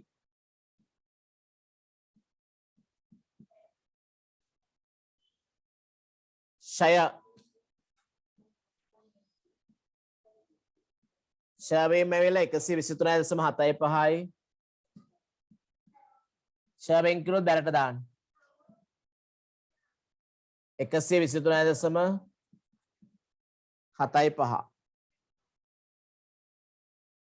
ඔන්න ඒ ටික තමයි ඉතින් අවසාන ශේෂය අපිට තියෙන්නේ දැනට. බලමු මොකද එන්නේ කියලා නේ. 1350යි 100 115යි 345යි 30යි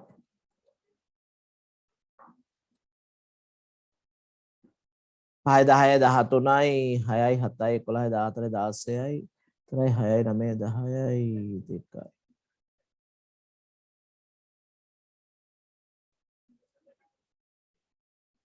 895යි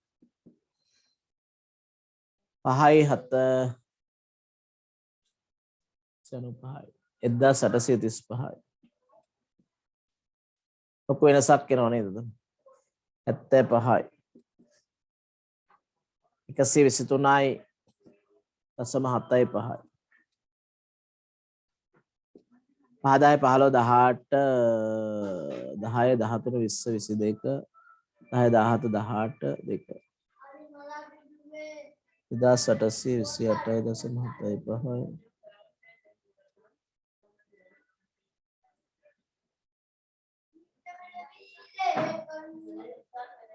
765යි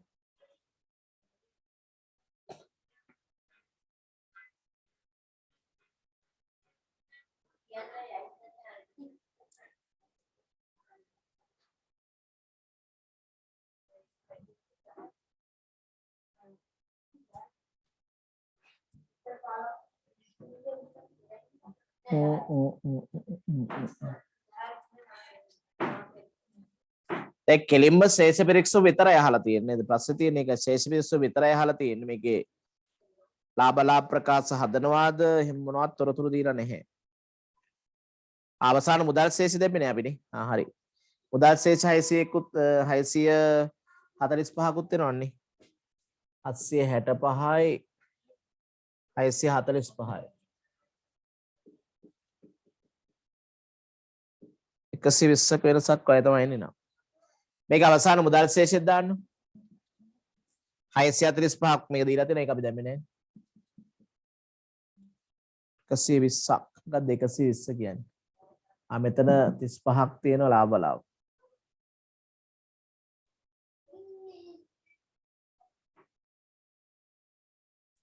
අර තොග සිද්ධිය තියෙන්නේ තොගෙන් 15ක මෙතන වෙනසක් ආවා මෙතනින් ඔව් ඒක දාපුවාම බැලන්ස් වෙලා එනවා කොහොමද? එහෙම තමයි ගන්න තියෙන්නේ.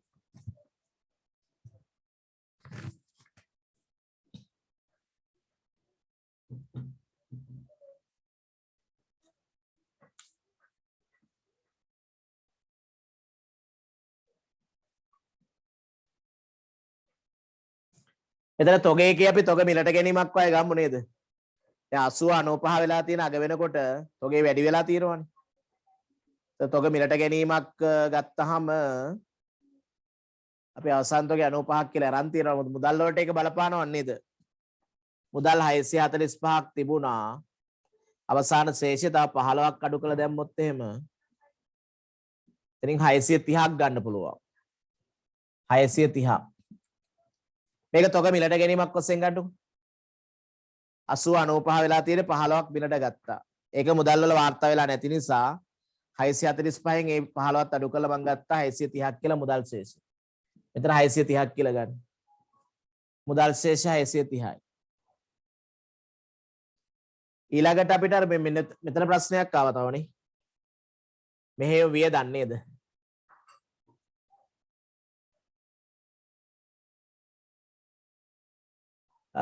දැන් මෙහෙම ආදායම් 60 අපි අරන් තියෙන එක හරි. මේවත් ඔක්කොම ගත්තා නේද? මෙතන උපචිත එක විතරයි අපි අර ඉස්සර ගත්තේ මේ උපචිත මෙහෙම වියදම් කියලා. තව වියදමක් වශයෙන් 135 ලාභ ලාභ ප්‍රකාශයට ගමු නේද මේක? මෙහෙම වියදම් කියලා 135ක් ගන්නකො. මෙහෙයොම් වියදම් 135යි. දැන් බලන්න බැලන්ස් වෙනවද කියලා. 1350 ධන 95 ධන කැලෙන් ගහන 120යි 345යි 153යි 75යි කියමුකෝ. 5යි 6යි 7යි. දශම 7යි 5යි 5 10 15 18 10 15 17 21 26යි 32යි 6යි 7යි 10යි 11යි 18යි 2 2828යි දශම 7යි 5යි. බැර පැත්තෙත් බලන්න 750යි 45යි 1835 75 123යි දශම 7යි 5 5 10 15 18 3 8 12 15 22 9 10 18 2 හරිනේ 2828යි දශම 7යි 5යි. හරි එහෙම ගත්තොත් බැලන්ස් වෙනවනේ. එන්න මෙතන පොඩ්ඩක් හිතන්න වෙන අපි අර උපචිත මෙහෙම වියදම් 15 ගත්තට මේ අර ලාභ ලාභ වලට මාරු කරපු එක වෙනම ගත්තේ නැහැනේ වියදමක් වශයෙන් ඒකත් වෙනම වියදමක් වශයෙන් සලකන්න. මෙතන තොගේ මිලට ගැනීමක් වශයෙන් හිතන්න වෙනවා. තොගේ මිලට ගැනීම. මුල 80 95යිනේ. ඔය මේක අර උපකල්පන මත පිහිට හදන්න කියලා තියෙන නිසා අපිට උපකල්පන දාන්න පුළුවන් ඉතින් නේද? ඒවා ලියන්නත් කියනවනේ. එතකොට මේකේ තොගේ මිලට ගැනීමක් වශයෙන් හිතලා ඒක මුදල් වලට ගලපුවාට පස්සේ මුදල් ශේෂය 645 තිබ්බ එක 630ක් වෙනවනේ. 645ක් තිබ්බ මුදල් ශේෂය 630ක් බවට පත් වෙනවා. එතකොට ගාන බැලන්ස් වෙනවා 2828.75ට එනවා. ඉතින් ඔය වගේ මේ ශේෂ පරීක්ෂම හදන ගානක් බොහෝ ගණන් වල දීලා තියෙනවා පේපර්ස් වල දීලා තියෙනවා. ඒකෙදි මේ හරබැර ටික දාලා ඒ ගිණුම් ටික තුලනය කරලා ශේෂ පරීක්ෂමක් තමයි අපි බලාපොරොත්තු වෙන්නේ. හරි නේද? ඒ තුන්වෙනි ප්‍රශ්නේ තමයි අපි අවසන් කරේ. එතන තව පොඩි කොටසක් කළා පස්වෙනි එකේ සමීකරණ විතරක් හදලා අවසන් කරමු. දැන් සිකුරාදාත් පැයක් හමාරක පන්තියක් කරගන්න පුළුවන් නේද? සෙනසුරාදාද තියෙන මේ විභාගේ. ඔය මේක ඉතුරු ප්‍රශ්න ටික අපි සිකුරාදා හදමු. සිකුරාදා හෝ ඊට කලින් දවසක් පුළුවන් ඒත් කමන්නේ. හවස් වරුවක් කමන්නේ නේද? පස්වෙනි එකේ ඒ කොටස ගන්නකො ඉක්මනට. අකුරු 6ක්. සමීකරණ පොඩ්ඩක් මතක් කරගන්න. පහේ ඒ කියන එක කේවල සාම ව්‍යාපාරයක් වූ සමීරගේ ව්‍යාපාරේ 2021 මාර්තු මාසයට දාලා පහත ගනුදෙනු ඔබට දී ඇත. ඒක ලේසි ඉහත ගනුදෙනු පහත දැක්වෙන සමීකරණයට බලපාන ආකාරය සඳහන් කරන්න. සමීකරණ ලියා ගන්න.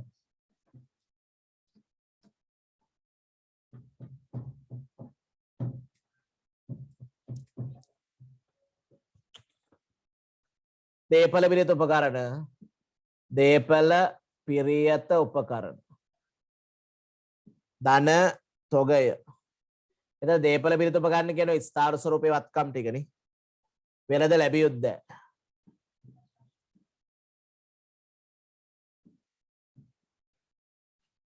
ධන මුදල් සමානයි හිමිකම් ධන වගකී ඔන්න ඔය ටික තමයි සමීකරණ අපිට දීලා තියෙන්නේ. පස්වෙනි ප්‍රශ්නේ අපි ඉන්නේ 5.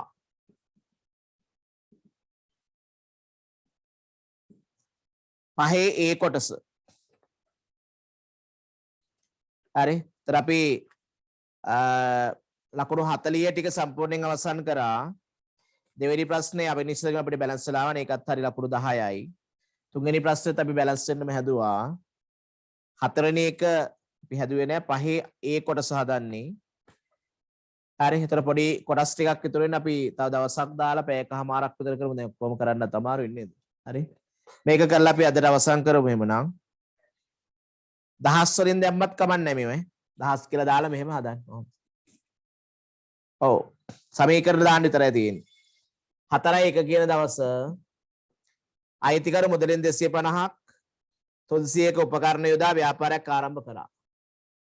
උපකරණ කියන්නේ දේපල විරුද්ධ උපකරණ 300,000 වලින් මුදල් 250යි. මේ දෙකම ප්‍රාර්ථනයේ 550ක් කියලා ගන්න. 300 250යි 550යි ප්‍රාර්ථන. 4යි 5 කියන දවස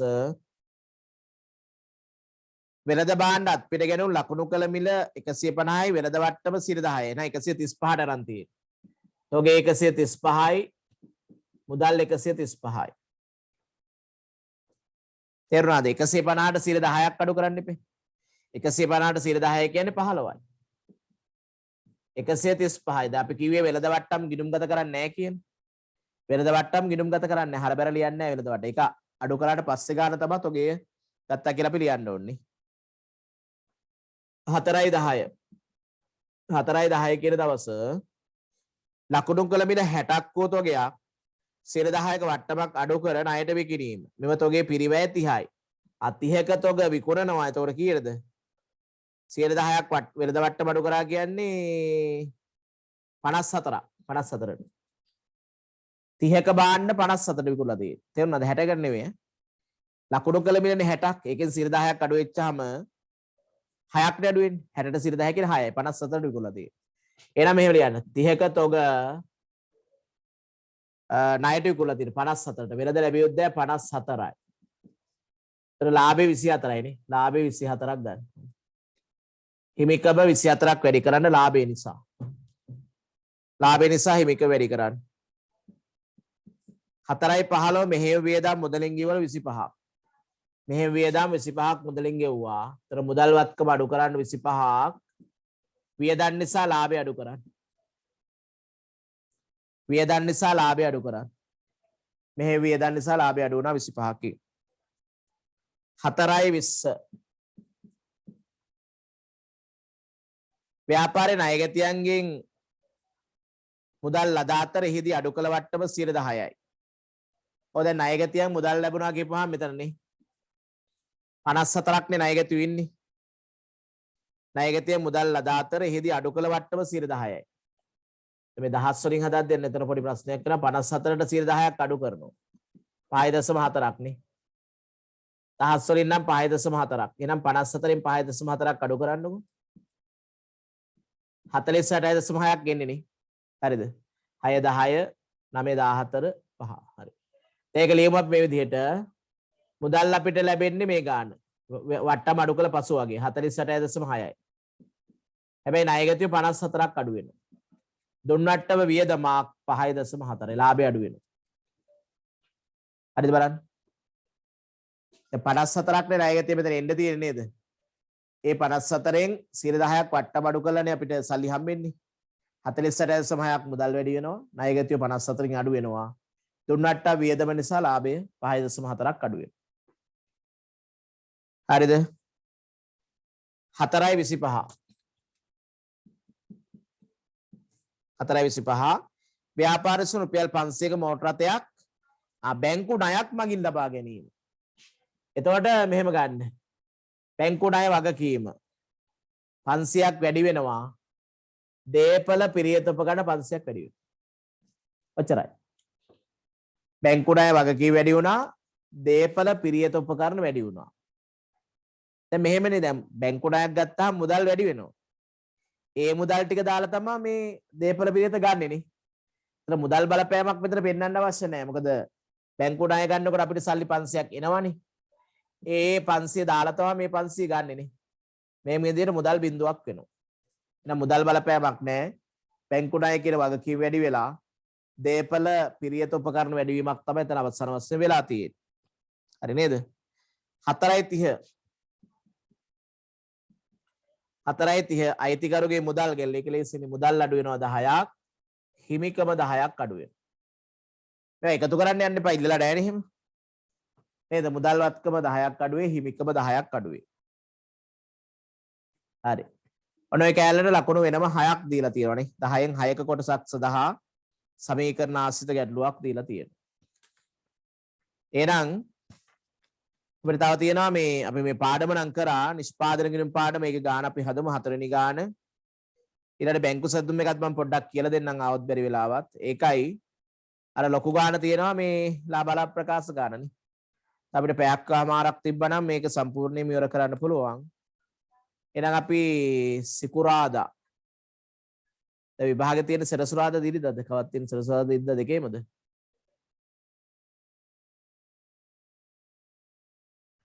තිහතිස් එකන නේද?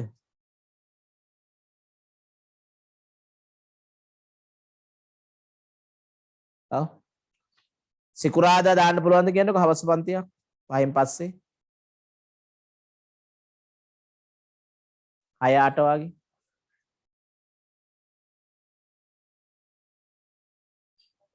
ඔව්. පුළුවන්නේ. හා. එහෙනම් අපි සිකුරාදා ඊතුරු ගණන් ටික කරමු එහෙනම්. හදලා තියන්න අපි ඉක්මනට සාකච්ඡා කරමු. රෙකෝඩින්ග් දාන්න. හරි. ඒ විදිහට කරමු. ඒතර සම්පූර්ණ පේපර් එකක් අපි සාකච්ඡා කරනවා. දැන් අර පාඩම් ටික කෙරලා තියෙන්නේ නිකක් අර විභාග රටාව පොඩ්ඩක් හුරු වෙන එක තමයි වෙන්න තියෙන්නේ. මේ රටාව පොඩ්ඩක් හඳුනා ගැනීම කරලා විභාගයට ලියන්න. එහෙනම් අපි සිකුරාදා තව පන්තියක් කරලාම අවසන් කරමු. හරි.